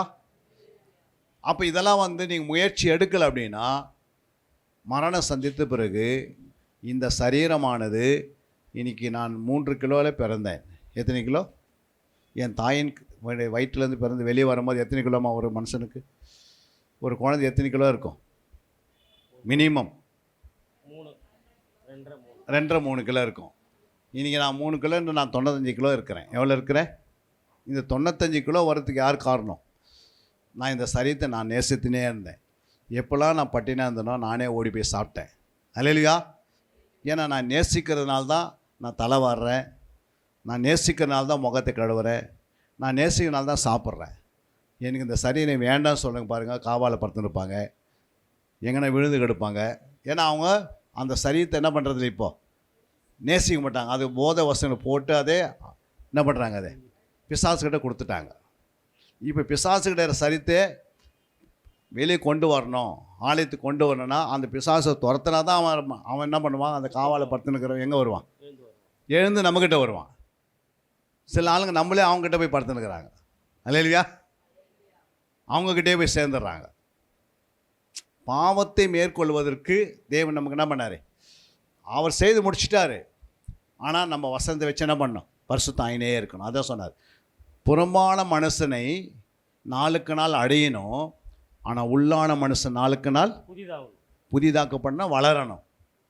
போன வருஷம் நீ கோபமாக இருந்த, கோபக்காரியாக இருந்த, கோபக்காரனாக இருந்த, இந்த வருஷம் நான் எப்படி இருக்கணும்? 2025 எப்படிமா இருக்கணும்?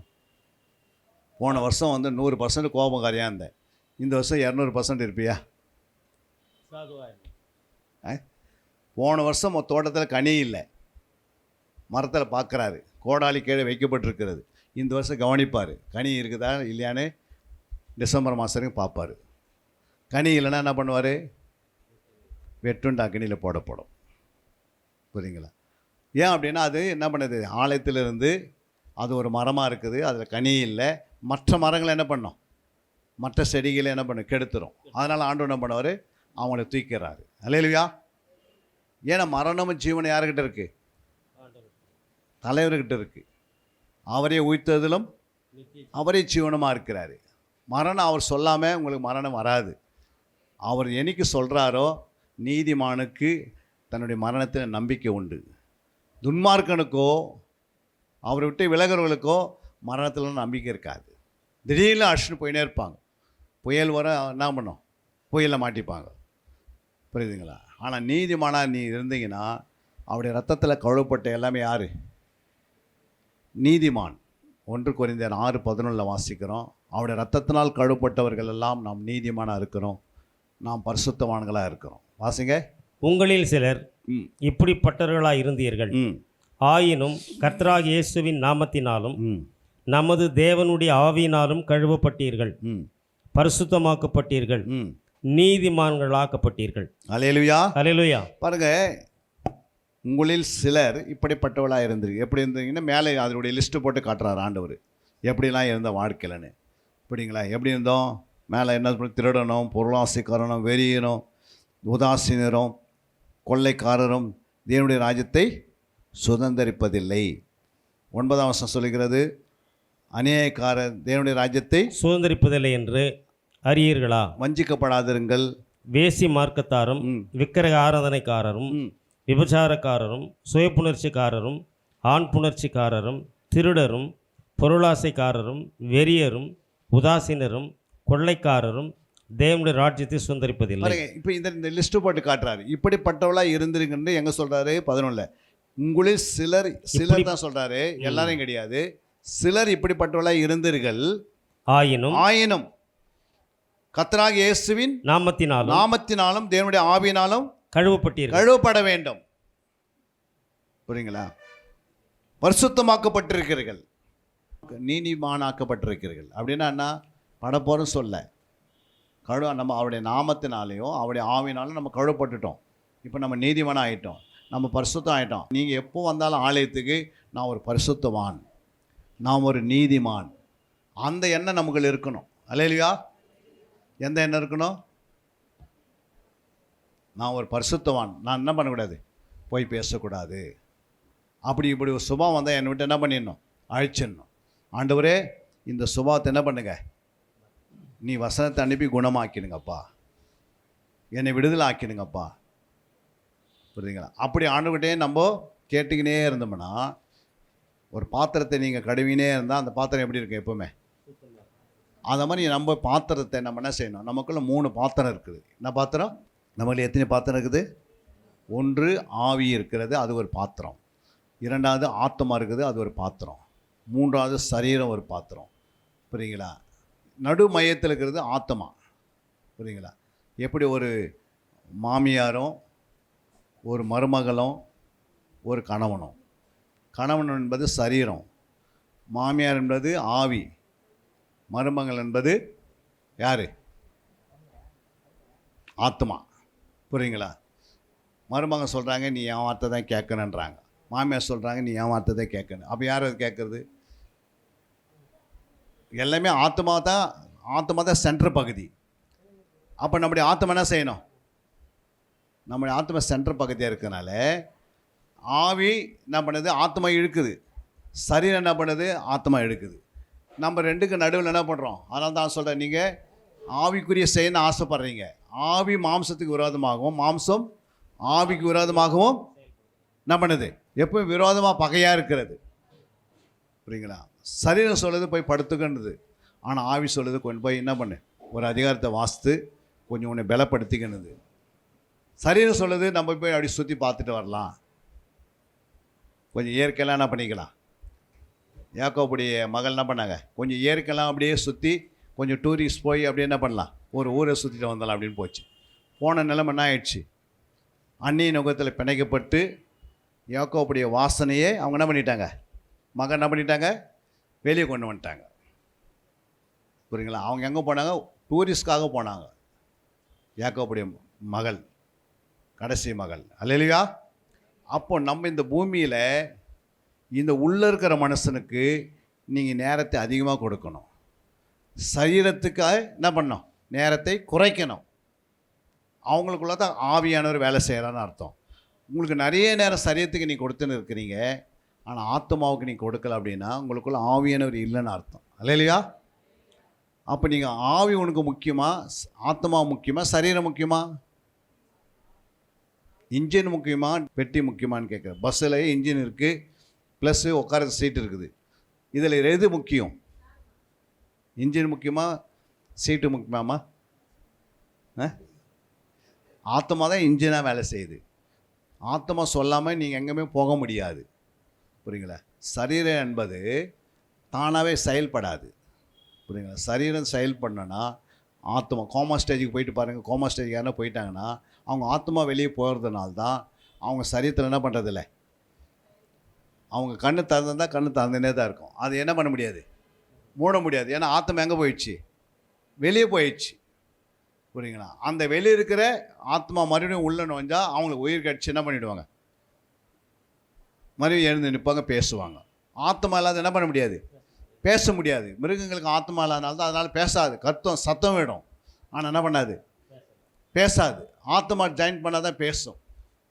ஏன் அப்படின்னா நம்ம கடவுளுடைய சாயலில் நம்மளே ஆண்டவர் படைத்தார். ஆனால் மிருகங்களை கடவுளுடைய சாயல் என்ன பண்ணல, மரிக்கும் போது ரெண்டுமே ஒரே இடத்துக்கு தான் போகுது. எங்கே போகுது, ஆவி தேவதந்தத்துக்கு போயிடும், சரீரம் மண்ணுக்கு போயிடும். ஆனால் ஆத்மா மண்ணுக்கு போகாது. அல்லேலூயா. ஆத்மா தேவனுடைய நியாயத்தீர்ப்புக்கு போய் நிற்கும். நாம் என்ன இங்கே ரட்சிக்கப்பட்ட நாட்கள்லேருந்து எத்தனை நாள் நீங்கள் சபைக்கு லேட்டாக வந்தீங்க, அதெல்லாம் ஜீவ புஸ்தகத்தில் எழுதியிருக்கும். துதிக்கிற நேரத்தில் நீங்கள் போன இடத்துல வெளியே போயிருக்கலாம், அதை கூட ஆண்டவர் என்ன பண்ணிப்பார், ஞாபக புஸ்தகத்தில் எழுதி வச்சுருப்பார். அல்லேலூயா. அதுக்கப்புறம் என்ன பண்ணியிருப்பார் ஆண்டவர், சொல்லுங்கம்மா. ஆத்மாவில் நீங்கள் தப்பான எண்ணங்கள் இங்கே உட்காந்திங்கன்னே வீடெல்லாம் யோசிச்சுன்னு இருந்தீங்கன்னா அது எந்த புஸ்தகம் எழுதுவார், ஆட்டுக்குட்டியான ஜீவ புஸ்தகம் எழுதியிருப்பார். ஏன்னா ஞானஸ்தானம் எடுக்கும்போது என்ன புஸ்தகம் திறக்கப்படுது, பிதா குமாரன் பரிசுத்தாவின் பேர் சொல்லி ஞானஸ்தானம் கொடுக்குறாங்களே இல்லையா? நீங்கள் ஞானஸ்தானம் எத்தனை பேர் எடுத்துருக்கீங்க, கரங்களை உயர்த்துங்க. உங்கள் மேய்ப்பர் கொடுக்கும்போது என்ன சொல்லி கொடுக்குறாரு, பிதா குமாரன். அப்போ பிதாவுக்கு என்ன புஸ்தகம் இருக்குது, ஜீவ புஸ்தகம். அன்றைக்கி ஓப்பன் ஆகிட்டோம் பரலோகத்தில். அதுக்கடுத்து உங்கள் பேர் அதில் போய் எழுதப்படுது. நீங்கள் அன்றைக்கி என்ன பேர் வைக்கிறாலும் அந்த பேர் அதில் இருக்கும். அல்லேலூயா. அதுக்கு அடுத்தது குமாரன் சொல்கிறாங்க, பிதா குமாரனுக்கு என்ன புஸ்தகம்? ஆட்டுக்குட்டியானவரையே ஜீவ புஸ்தகம். அல்லேலூயா. அதுக்கு அடுத்தது ஆவியான புஸ்தகம், ஞாபக புஸ்தகம். இந்த 3 புஸ்தகம் திறந்திருக்கும். ரட்சிக்கப்பட்ட நாட்கள்லேருந்து மரணம் சந்திக்கிற வரைக்கும் நீங்கள் என்னென்ன தீர அடிச்சிங்கோ, எப்படி என்னென்ன பண்ணீங்க, ஒரு ஜெபம் பண்ணாத நீங்கள் வாழ்க்கையில் இருந்தால் அந்த ஞாபக புஸ்தகத்தில் எவ்வளோ நாள் ஜெபம் பண்ணுன்னு கூட அதில் எழுதியிருக்கும். நீ கர்த்தருக்கு எவ்வளோ நேரத்தை கொடுத்தன்னு எழுதியிருப்போம். எழுதுவார் எழுத மாட்டாரா? நீங்கள் வேலைக்கு போகும்போது எவ்வளோ நேரம் வேலைக்கு போயிட்டு வரீங்கன்னு எழுதுகிறாங்களா இல்லையா? ஓட்டி பண்ணுறீங்கன்னா அது எழுதுகிறாங்களா இல்லையா? அது கூலி தராங்களே இல்லையா? அந்த மாதிரி ஒருத்தர் தூங்கி இருக்கிறாங்க, ஒருத்தர் கஷ்டப்பட்டு ஜெபம் பண்ணுறாங்கன்னா அந்த ஜெபத்துக்கு பலன் கிரீடங்கள் இருக்குது. நீங்கள் படுத்து தூங்கிட்டு ஜெபத்தில் ஜெபம் பண்ணாமே ஜெபம் பண்ணுங்கன்னா ஜெபம் பண்ணாதே வாய் மூடி இருந்தால் கூட அந்த ஆசவத்தை நீ இழந்துக்கினே இருக்கிற. அல்லேலூயா. ஆண்டருக்கு நீ ஆலயத்துக்கு வந்து லேட்டாக வந்தீங்கன்னா அதையும் எழுதுறாரு. அந்த புத்தகத்தில் நீங்கள் மைனஸ் பண்ணிங்களே போகக்கூடாது. மாசிங்க அந்த புஸ்தகத்தை குறித்து வெளிப்படுத்தின 20:11. பின்பு நான் பெரிய வெள்ளை சிங்காசனத்தையும் அதன் மேல் வீற்றிருக்கிறவரையும் கண்டேன். அவருடைய சமூகத்திலிருந்து பூமியும் வானமும் அகன்று போயின, அவைகளுக்கு இடம் காணப்படவில்லை. மரித்தோராகிய சிறியோரையும் பெரியோரையும் தேவனுக்கு முன்பாக நிற்க கண்டேன். அப்பொழுது புஸ்தகங்கள் திறக்கப்பட்டன. பாருங்க, அப்போது புஸ்தகங்கள் திறக்கப்பட்டன. ஜீவ புஸ்தகம் என்னும் வேறொரு புஸ்தகம் திறக்கப்பட்டது. அப்போது அந்த புஸ்தகங்களில் எழுதப்பட்டவன்படியே மரித்தோர் தங்கள் தங்கள் கிரியைகளுக்கு தக்கதாக நியாயத்தீர்ப்படைந்தார்கள். அதே நீங்கள் இதை தான் ஜீவ புஸ்தகம். என்ன புஸ்தகம் இது? இது பிதாவின் புஸ்தகம். அல்லேலூயா. அதே நீங்கள் 21ஆம் அதிகாரத்துக்கு வாங்க. வெளிப்படுத்துதல் 21 கடைசி வசனம். தீட்டு உள்ளதும் அருவருப்பையும் பொய்யும் நடப்பிக்கிறதும் ஆகிய ஒன்றும் அதில் பிரவேசிப்பதில்லை. ஆட்டுக்குட்டியானவரின் புஸ்தகத்தில் எழுதப்பட்டவர்கள். அப்ப என்ன புஸ்தகம் இது? ஆட்டுக்குட்டியான ஜீவ புஸ்தகத்தில் எழுதப்பட்டவர்கள் மாத்திரம் அதில் பிரவேசிப்பார்கள். அல்லேலூயா. அதே நீங்கள் பாருங்கள், மல்கியா 3:16 வாசிங்க. அப்போது கர்த்தருக்கு பயந்தவர்கள் ஒருவோடு ஒருவர் பேசிக்கொள்வார்கள், கர்த்தர் கவனித்து கேட்பார். கர்த்தருக்கு பயந்தவர்களுக்காகவும் அவருடைய நாமத்தை தியானிக்கிறவர்களுக்காகவும் ஞாபக புஸ்தகம் ஒன்று அவருக்கு முன்பாக எழுதப்பட்டிருக்கிறது. அவருக்கு முன்பாக எப்பவுமே எழுதப்பட்டிருக்கு. நீங்கள் அப்போது யார் வேதத்தை தியானிக்கிறார்களோ அவர்களுடைய பெயரை கர்த்தர் என்ன பண்ணுறாரு? ஒரு நாளைக்கு நீங்கள் 1 மணி நேரம் வேதத்தை தியானம் பண்ணால் அந்த வேதத்தை தியானம் பண்ணுற என்ன பண்ணுவார்? அந்த டைம் அதில் எழுதுவார். இந்த டைமில் நீ தியானம் பண்ணுன்னு. அல்லேலூயா. ஏன் எழுதுனாலும் நீ ரட்சிக்கப்பட்ட நாட்களிலிருந்து மரணம் சந்திக்கிற நாட்கள் வரைக்கும் நீ எத்தனை வருஷம் வாழ்ந்தியோ, நீ கர்த்தருக்காக என்ன செய்தாய்? அல்லேலூயா. ஆண்டவருக்காக நீ என்ன செய்தான்னு என்ன உண்டு? பலன் இருக்குமா இருக்காதாம்மா? ஆண்டவர் பலன் கொடுப்பாரா கொடுக்க மாட்டாரா? வாசிங்க 2 கொரிந்தியர் 5:10. ஏனென்றால் சரீரத்தில் அவனவன் செய்த நன்மைக்காவது, பாருங்க, சரீரத்தில் அவனவன் செய்த நன்மைக்காவது தீமைக்காவது தக்க பலனை அடையும்படிக்கு நாம் எல்லாரும் கிறிஸ்துவின் நியாயாசனத்திற்கு முன்பாக வெளிப்பட வேண்டும். அல்லேலூயா. நீங்கள் சரீரத்தில் என்ன செய்தீங்களோ, நீங்கள் ஆத்மாவில் என்ன செய்து அது உங்களுக்கு தான் இருக்கும். அதை கர்த்தர் எழுதினே இருப்பார். அல்லேலூயா. சரீரத்தில் நீங்கள் ஒருத்தர் அடிச்சிருந்தீங்கன்னா கட்டாமல் எழுதுவார். சரீரத்தில் நீ வட்டிக்கு பணத்தை விட்டதா எழுதுவார். சரீரத்தில் நீ லஞ்சம் கொடுத்தா எழுதுவார். சரீரத்தில் விபச்சாரம் பண்ணதான் எழுதுவார். அப்போ பலன் சொல்கிறாரு, நன்மைக்காவது தீமைக்காவது தக்க பலனை நம்ம என்ன செய்வார் ஆண்டவரே? சொல்லுங்கம்மா. தக்க பலனை அடையும்படிக்கு நாம் எல்லாரும் எங்கே நிற்கணும்? போயிட்டு கிறிஸ்துவின் நியாயாசனத்துக்கு முன்பாக வெளிப்பட வேண்டும். கிறிஸ்துக்குன்னு ஒரு நியாயஸ்தானம் இருக்கிறது, அங்கே போய் நிற்போம். அப்போ ஆண்டவர் சொல்லுவார், நீங்கள் வாங்க அப்படின்னு கூப்பிடுவார். உங்கள் பேர் ஒரு தூதன் கூப்பிட்டு நிற்க வைப்பார். அவர் சொல்லுவார், 25 வருஷம் நீ ஆலயத்துக்கு வந்த, எனக்காக என்ன செய்யுதுன்னு கேட்பார். நீ உலகத்தில் ஒரு பாவியாக இருந்த, உன்னை ரட்சிக்கும்படி நான் ரத்தத்தை சிந்தினேன், உனக்கு ஒரு ஆலயத்தை கொடுத்தேன், அந்த ஆலயத்தில் ஒரு மேய்ப்பனை கொடுத்தேன், நீ மேய்ப்பனுக்கு கீழே சொன்னதெல்லாம் நீ செய்தியான்னு கேட்பார். அப்போ நீங்கள் என்ன சொல்வீங்க? அதெல்லாம் எனக்கு தெரியாத ஆண்டவரே, நான் இங்கே நின்று இருக்கிறேன். அப்போ ஆண்டவர் சொல்வார், உனக்கு ரட்சிப்பின் வஸ்திரத்தை நான் கொடுத்தனே, அந்த வஸ்திரம் இருக்கிறதா அப்படின்னு ஆண்டு கேட்பார கேட்க மாட்டார? அப்போ கேட்பார், ரட்சிப்பின் வஸ்திரம் என்னப்பா கல்யாணத்துக்குள்ளே வந்திருக்கிற, நான் கொடுத்து நான் அந்த ரட்சிப்பின் வஸ்திரம் கல்யாண வஸ்திரம் இல்லாத இங்கே வந்திருக்கிறேன்னு கேட்டுட்டு உடனே அந்த மனுஷன் என்ன பண்ணுவார் ஆண்டவர், இவனை கையங்காலம் பிடிச்சி எங்கேருந்து தள்ளினார், ஐயா எங்கேருந்து தள்ளினார்? ஒருவன் கல்யாண வஸ்திரம் இல்லாத எங்கே போயிட்டானா? பரலோகத்தில் போய் நிற்கிறான். ஆண்டு சமயத்தில் நிற்கும் போது ஆண்டு கேட்குற, நம்ம வஸ்திரம் இல்லைன்னு கேட்டால் உடனே அவன் என்ன சொன்னான்? அமைதியாக இருந்தான். அப்போது அந்த இடத்துலேருந்து தூக்கி என்ன பண்ணார், எங்கே தள்ளினாரா? நரகத்தில் தள்ளினாங்க. மேலே போய் கீழே வரதை காட்டிலையும் நீங்கள் இப்பயே போயிடலாம் வெளியே, அலையிலையா அங்கே போய் வரதை காட்டிலும் என்ன பண்ணிக்கலாம், இஷ்டம் போல் நீங்கள் வாழ்ந்துட்டு போயிடலாம். பரலோகம் போகணுன்னா அது இடுக்கமான வாசல். என்னது? அதில் போகிறவர்கள் சொல்லுங்கம்மா, பரலோகத்துக்கு போகிறவர்கள் அநேகரா சிலரா? என்னம்மா, எல்லாருமே பரலோகத்துக்கு போயிடுவாங்களா? ஏன்னா எல்லாருமே பைபிள் படிக்கிறதில்ல. புத்தி உள்ள கன்னிகைங்க இருக்கிறாங்க, புத்தி இல்லாத கன்னிகைங்க இருக்கிறோம். புத்தி உள்ளவர்கள் தன்னை எண்ணெயோடு எப்பவுமே ஆண்டவரை நோக்கி பார்த்துனே இருப்பாங்க. புத்தி இல்லாதவங்க இஷ்டம் போல் எப்படி இல்லை, லாசருக்கும் ஐஸ்வர்யனும் 2 பேர் இருந்தாங்க சபையில். லாசரு தேவ சமூகத்திலேயே காத்திருந்தான். ஆனால் ஐஸ்வர்யம் என்ன பண்ணான், கொஞ்சம் பணம் வந்துடுச்சு, கொஞ்சம் நல்ல வீடு வந்துடுச்சு, கொஞ்சம் கார் வாங்கிட்டான், கொஞ்சம் நல்லா வசதி வந்த பிறகு பைபிள் படித்தை நிறுத்திட்டான், ஜெபம் பண்ணதை நிறுத்திட்டான், அப்புறம் இயேசு பற்றி சொல்கிறதை நிறுத்திட்டான். அப்புறம் என்ன பண்ணான், ஆலயத்துக்கு வரது லேட்டாக இருந்து மெதுவாக வர வேண்டியது, இஷ்டத்துக்கு வர வேண்டியது, இஷ்டத்துக்கு போக வேண்டியது, எந்த உபவாசத்துக்கு வரதில்லை, எந்த விதமான இதெல்லாம் கணக்கில் ஏறினே இருக்கும். நம்மனா நினைக்கிறோம் ஸ்கூலில் சேர்ந்துட்டா பாஸ் பண்ணிவிடுவோம் அப்படின்னு நம்ம நினச்சின்னுக்கிறோம். ஸ்கூலில் சேர்ந்துட்டு என்ன பண்ணோம், அட்டனன்ஸ் கொடுக்கணும், ஸ்கூல் ட்ரெஸ்ஸு போட்டிருக்கணும், யூனிஃபார்ம் போட்டிருக்கணும், டைமோடு உள்ளே போய் இருக்கணும், அப்புறம் சொல்கிறதுக்கெல்லாம் ஹோம்ஒர்க் பண்ணியிருக்கணும். எதுக்கு? நீ பாஸ் பண்ணுறதுக்கு. பாஸ் பண்ணுறதுக்கு ஒரு வேலை வருது, பரலோகத்துக்கு போகணுன்னு சொல்லியிருக்குது. வயிற்றுக்காக போனேன், அதுக்கு நீ படிச்சுட்டு 15-20 வருஷம் படித்த வயிற்றுக்காக. ஆனால் ஆத்மாவுக்கு எத்தனை வருஷம் படிக்கணும்? என்றைக்கும் படிக்கணும். ஆத்மாவுக்கு எதுவும் செய்யாமல் நான் பாவத்துக்கு மறித்து நீதிக்கு பிழைக்கணும்னா நீதியில் பிழைக்கணுமே. என்னம்மா, நீதிக்கு எப்படி படிக்குது? வேதத்தை வாசிக்காத நீதிக்கு பிழைக்கவே முடியாது. ஜெபிக்காதங்க நீதிக்கு என்ன பண்ண முடியாது, பிழைக்கவே முடியாது. உலகத்தை ஏமாற்றலாம், ஆனால் ஆண்டவர் என்ன பண்ண முடியாது, ஏமாற்றவே முடியாது. புரியுதுங்களா?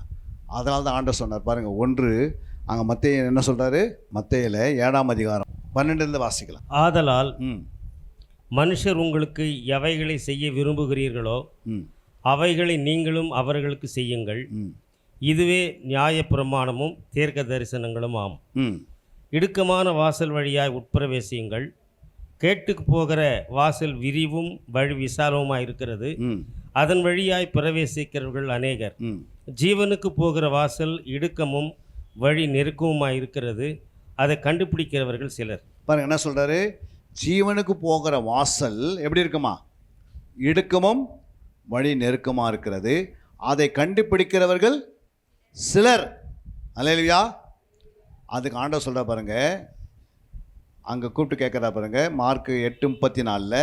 பின்பு அவர் ஜனங்களையும் தம்முடைய சீசர்களையும் தம்மிடத்தில் அடைத்து, ஒருவன் என் பின்னே வர விரும்பினால் அவன் தன்னைத்தானே வெறுத்து தன் சிலுவையை எடுத்துக்கொண்டு என்னை பின்பற்ற கடவன். அது யார்? இடுக்கமான வாசலில் போகிறவங்க. புரியுதுங்களா? அப்போ இயேசு இந்த வசனத்தை எப்போ சொல்கிறாரு?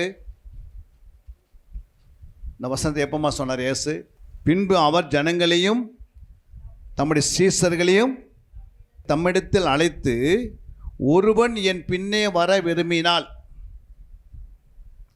அவன் தன்னைத்தான் வெறுத்து தன் சிலுவையை எடுத்துக்கொண்டு என்னை பின்பற்ற கடவன் அப்படின்னாரு. எப்போ சொன்னார் இந்த வார்த்தை இயேசு? இயேசுவே சிலுவைக்கு போகிறதுக்கு முன்னாடியே சொல்லிட்டார்.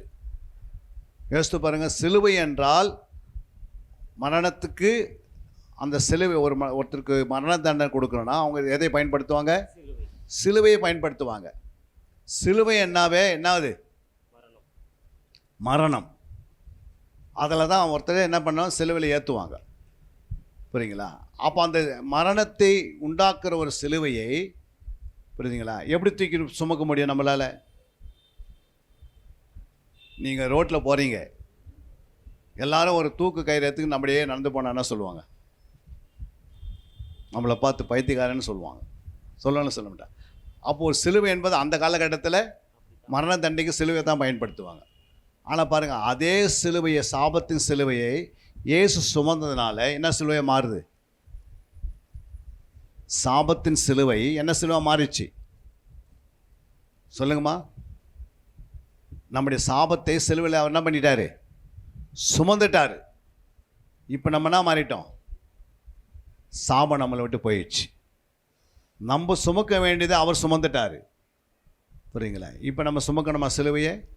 அவர் என்ன சொல்கிறேன்னா, சிலுவையின் உபதேசம் கெட்டு போகிறவர்களுக்கு பைத்தியமாக இருக்குமா?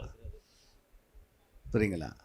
ஆனால் சிலுவையின் உபதேசம் நமக்கோ பலனுள்ளதாக மாறுகிறது. அல்லேலூயா. இப்போ நான் சொல்கிறது சிலுவை என்பது உபதேசம். அது பாடுகள் நிறைந்தது, உபத்திரம் நிறைந்தது, அப்புறம் துன்பம் நிறைந்தது, சோதனை நிறைந்தது. ஆனால் அந்த சிலுவையை எடுத்துக்கின்னு என் பின்னாடி வானா, என் வார்த்தையை பின்பற்றி வா, என் வசனத்தை பின்பற்று, நான் சொல்கிறபடி நடு, நான் உனக்காக சிலுவை சுமந்துட்டேன், இனிமேல் நீ என்ன பண்ணாத, என் வசனத்தை என்ன பண்ண கை கொள்ளு. வசனத்தை கை கொள்ளுறவர்கள் தான் உள்ளே போக முடியும். வசனத்தை கேட்டுட்டு போகிறவங்க உள்ளே போக முடியுமா?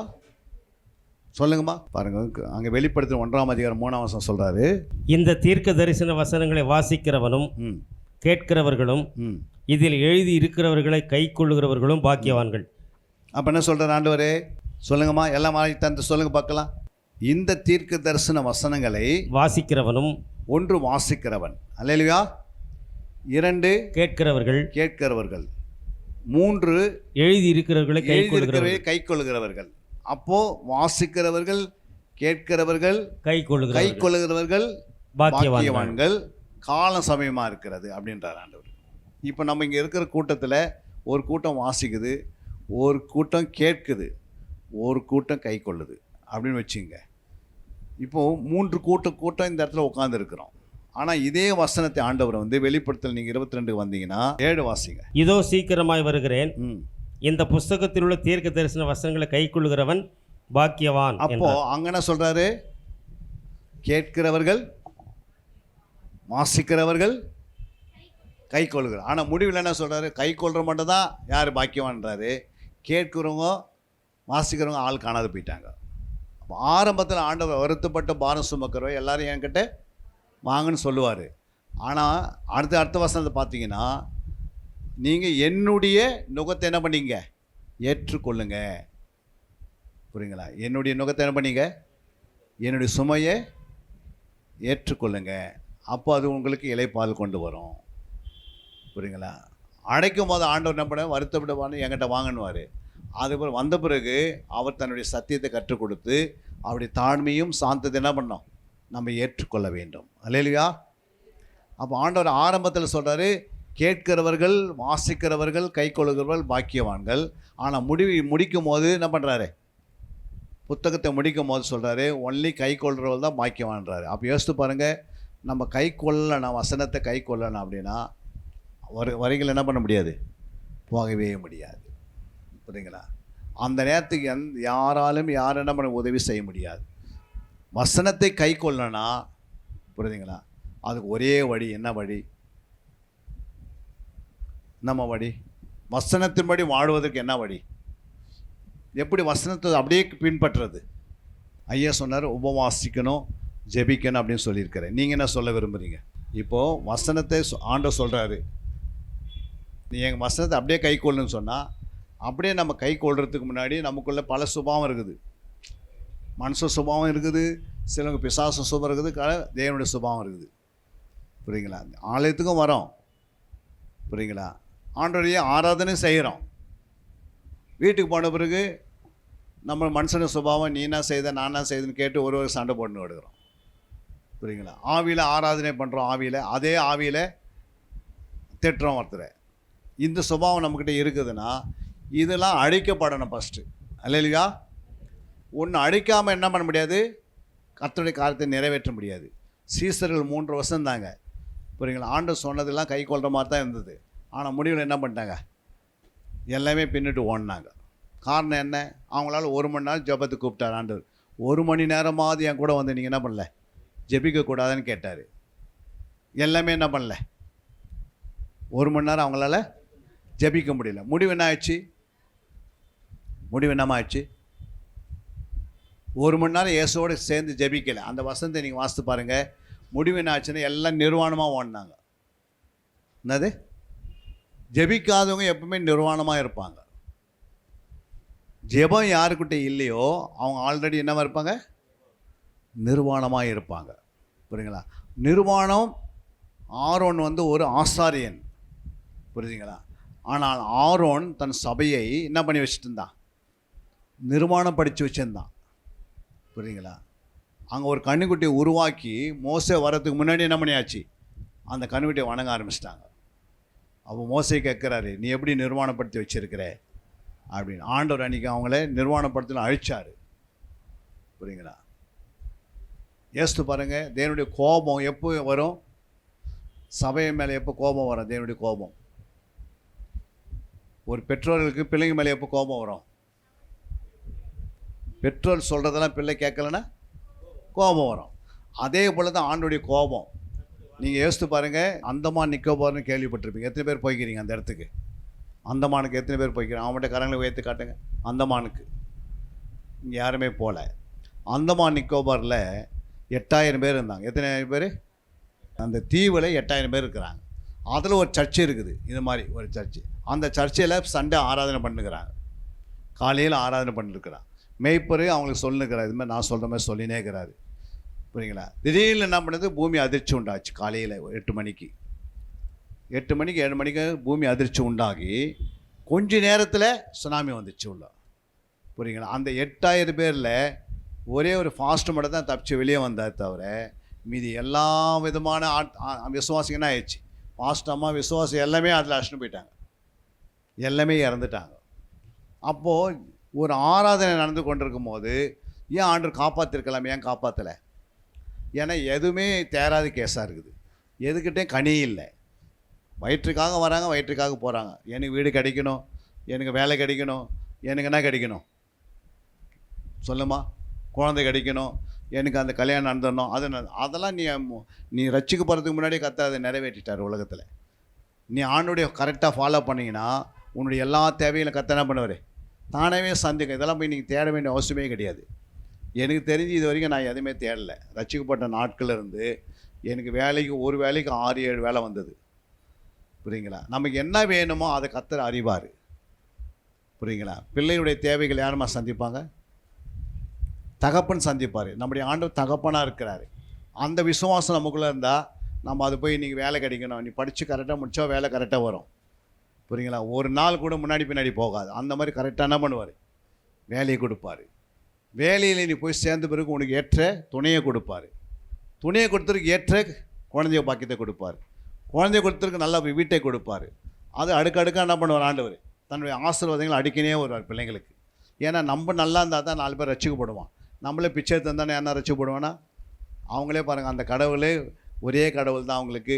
அந்த பிள்ளைங்களாம் வீடு இல்லாத கஷ்டப்படுது, ஒரு பக்கம் வேலை இல்லாத கஷ்டப்படுது, ரோடெல்லாம் யாருன்னா வேலை கிடைக்கும் கேட்டுருக்குது. நம்ம பேருன்னு கேட்டால் ஆலிஸுங்க, பேர் என்னன்னா அவங்க என்ன பண்ணுறாங்க? எஸ்தருங்க அப்படின்றாங்க. ஆனால் வேலையில் சுற்றினுக்கிறாங்க. புரியுங்களா? நீங்கள் போய் யாராவது இயேசு ஏற்றுக்கொள்ளுன்னு சொன்னால் ஏற்றுப்பாங்களா? ஏன்னா நம்ம நிலைமை எப்படி இருக்குது? பரிதாபமாக இருக்குது. புரியுங்களா? நம்முடைய தேவன் எப்படி இருக்கிறாரு? வானத்தில் 3 சகல அதிகாரம் படைத்தவராக இருக்கிறார். அப்போ சகல அதிகாரம் படைத்தோட பிள்ளைங்க எப்படி இருக்கணும்? தகப்பனுக்கு ஏற்ற மாதிரி இருக்கணும். அல்லேலூயா. நம்மக்கிட்ட ஆண்டவர் என்ன கேட்குறாரு? பணத்தை கேட்கல, பொருளை கேட்கல, உலகத்தை கேட்கல, அது கேட்கல, இது பரிசுத்தத்தை கேட்க. பரிசுத்தமாக வாழு, 4 பேருக்கு சாட்சியாக வாழு. உன்னை பார்த்தா 4 பேர் என்ன பண்ணணும்? உன்னை பார்த்து மனம் திரும்பணும். நம்மளை பார்த்து ஓடக்கூடாது. புரியுதுங்களா? அந்த 16-17 வாசித்து பாருங்கள். அப்போஸ்தலர் என்ன சொல்ல பாருங்கள்.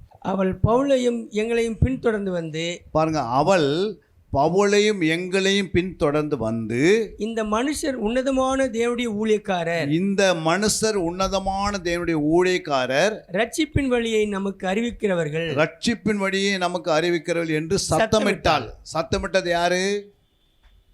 ஒரு குறி சொல்கிற ஆவி, பிசாசு. பிசாசு சபையும் ஊழியக்காரர் பார்த்து என்ன சொல்லுது? சபை ஊழியக்காரையும் பிள்ளைங்களை பார்த்து என்ன சொல்லுது பிசாசு? இவங்க யாரு? உன்னதமான தேவனுடைய ஊழியக்காரர்கள் நம்மலாம். நம்ம எல்லாமே இங்கே உட்காந்துருக்கிறவங்க எல்லாமே யார்? ஊழியக்காரர்கள். அப்படின்னு யார் சொல்கிறது? குறி சொல்கிற ஆவி வந்து சொல்லிட்டு போகுது, இவங்க உன்னதமான தேவனுடைய குமாரர்கள், இவர்களிடத்தில் என்ன இல்லை, இவங்க ரட்சிப்பின் வழியை காண்பிக்கிறவர்கள் என்று சொல்லுது. அது மாதிரி யாராவது நம்மளை பார்த்து சொல்கிறாங்களா?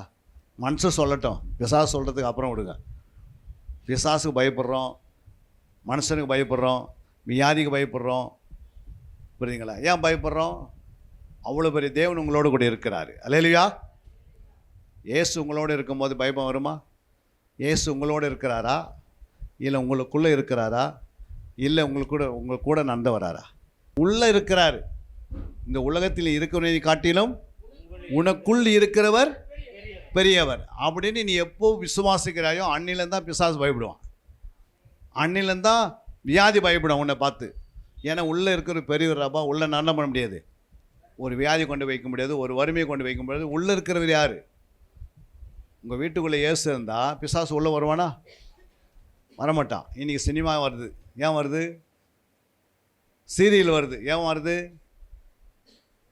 சொல்லுங்கள், ஏன் வருதுன்னா இயேசு உள்ளே இல்லை, மாயமலம் பண்ணிடுறான். நம்ம பேருக்கு தான் கிறிஸ்துவாக இருக்கிறத தவிர உண்மையான கிறிஸ்துவாக ஜீவிக்க முடியல.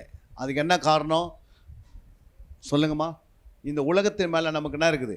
அதிகமான பற்றுதல், ஆசை இருக்குது, எல்லாத்தையும் அனுபவிக்கணும்னு. புரியுங்களா? 1000 வருட அரசாட்சி ஒன்று இருக்கும், இருக்குதா இல்லையா? 1000 வருஷம் வாழ வேண்டிய கர்த்தருடைய பிள்ளைகளுக்கு என்ன வச்சிருக்கிறா? ஒரு 1000 வருஷம் வச்சிருக்கிறார் இந்த பூமியில் அந்த வாழ்வதுக்கு. அன்றைக்கி இந்த பூமியில் நீ மறுபடியும் வந்து இதே சரீரத்தில் 1000 வருஷம் வாழ்ந்துட்டு போவேன். வாழவே வாழ மாட்டியா? இது 70 வருஷம், இல்லைன்னா பலத்தினால் 80 வருஷம். இதுக்கு நீ உன்னுடைய எல்லா விதமான உலகத்துக்கு கொடுத்துட்டுனா இந்த சரீரத்திலேருந்து ஆத்மாவை என்ன பண்ணிக்கணும்? பலப்படுத்திக்கணும், வருஷத்தமாக வாழ்ந்து காட்டணும். ரட்சிக்கப்பட்டது ஒருவேளை 50 இருக்கலாம், 40 இருக்கலாம், 30 இருக்கலாம், ஒருவேளை குழந்தையிலேருந்தே இருக்கலாம். அந்த ஒரு வாழ்க்கை கர்த்தருக்காக அர்ப்பணிச்சிட்டா தான். புரியுதுங்களா? அதனால் நீ சாப்பிடக்கூடாதுன்னு சொல்ல, நீ உன் சொந்த மந்தத்தில் போய் பார்க்கணும்னு சொல்ல, பார்க்கக்கூடாதுன்னு சொல்ல, வீட்டாரை நேசிக்கூடாதுன்னு சொல்ல, அவங்களே நேசிக்கணும். அல்லேலூயா. ஏன் நேசிக்கணும்? அன்பு கூற வேண்டியது யாருடைய கடமை? கர்த்தருடைய பிள்ளைகளுடைய. ஐக்கியமாக தான் என்ன பண்ணக்கூடாது? ஒருத்தரோட ஐக்கியம் இருக்கக்கூடாது. யாரோட ஐக்கியம் இருக்குன்னா தேவனோட ஐக்கியம் இருக்கணும், பரிசுத்தவான்களோட ஐக்கியம் இருக்கணும், சபையோட ஐக்கியம் இருக்கணும், ஜெபிக்கிறோட ஐக்கியம் இருக்கணும், நல்ல சத்தியத்தை அறிஞ்சலோட ஐக்கியம் இருக்கணும். தேவனுடைய பிள்ளைகளுக்கு ஐக்கியம் எங்கே இருக்குன்னா சபையில் ஜெபிக்கிறோட ஐக்கியம் இருக்கணும். புரியுங்களா? ஒருவருக்கொருவர் என்ன செய்யணும்? புத்தி சொல்கிற அளவுக்கு இருக்கணும். சும்மா வரோம், என் ஆத்மாவை கர்த்தரை சோஸ்தரி, முடிஞ்சிடுச்சு, அப்புறம் போயிட்டு ஒரு வாரம் பத்து வரோம், எங்கே இருக்கிறது யாருக்குமே தெரியல. அப்புறம் கேட்குற நடுவில் அந்த அம்மா எங்கன்னா 10 நாளைக்கு முன்னாடி ஹாஸ்பிட்டலுக்கு இருக்கிறான்றாங்க. அல்லேலூயா. ஒரு ஆத்மா ஹாஸ்பிட்டலுக்கு போனால் அந்த சபையார் சேர்ந்து என்ன பண்ணோம்? உடனே ஜெபம் பண்ணால் அவங்க ஹாஸ்பிட்டலுக்கு போகிறதுக்கு முன்னாடி அவங்க ரிலீஸ் ஆகி வெளியே வந்துடுறாங்க. ஆனால் யார் ஜெபம் பண்ணுறது? யார் ஜெபிப்பாங்க? மேய்ப்பினோடு இணைந்து ஜெபிக்கிற ஒரு கூட்டம் வேணுமே.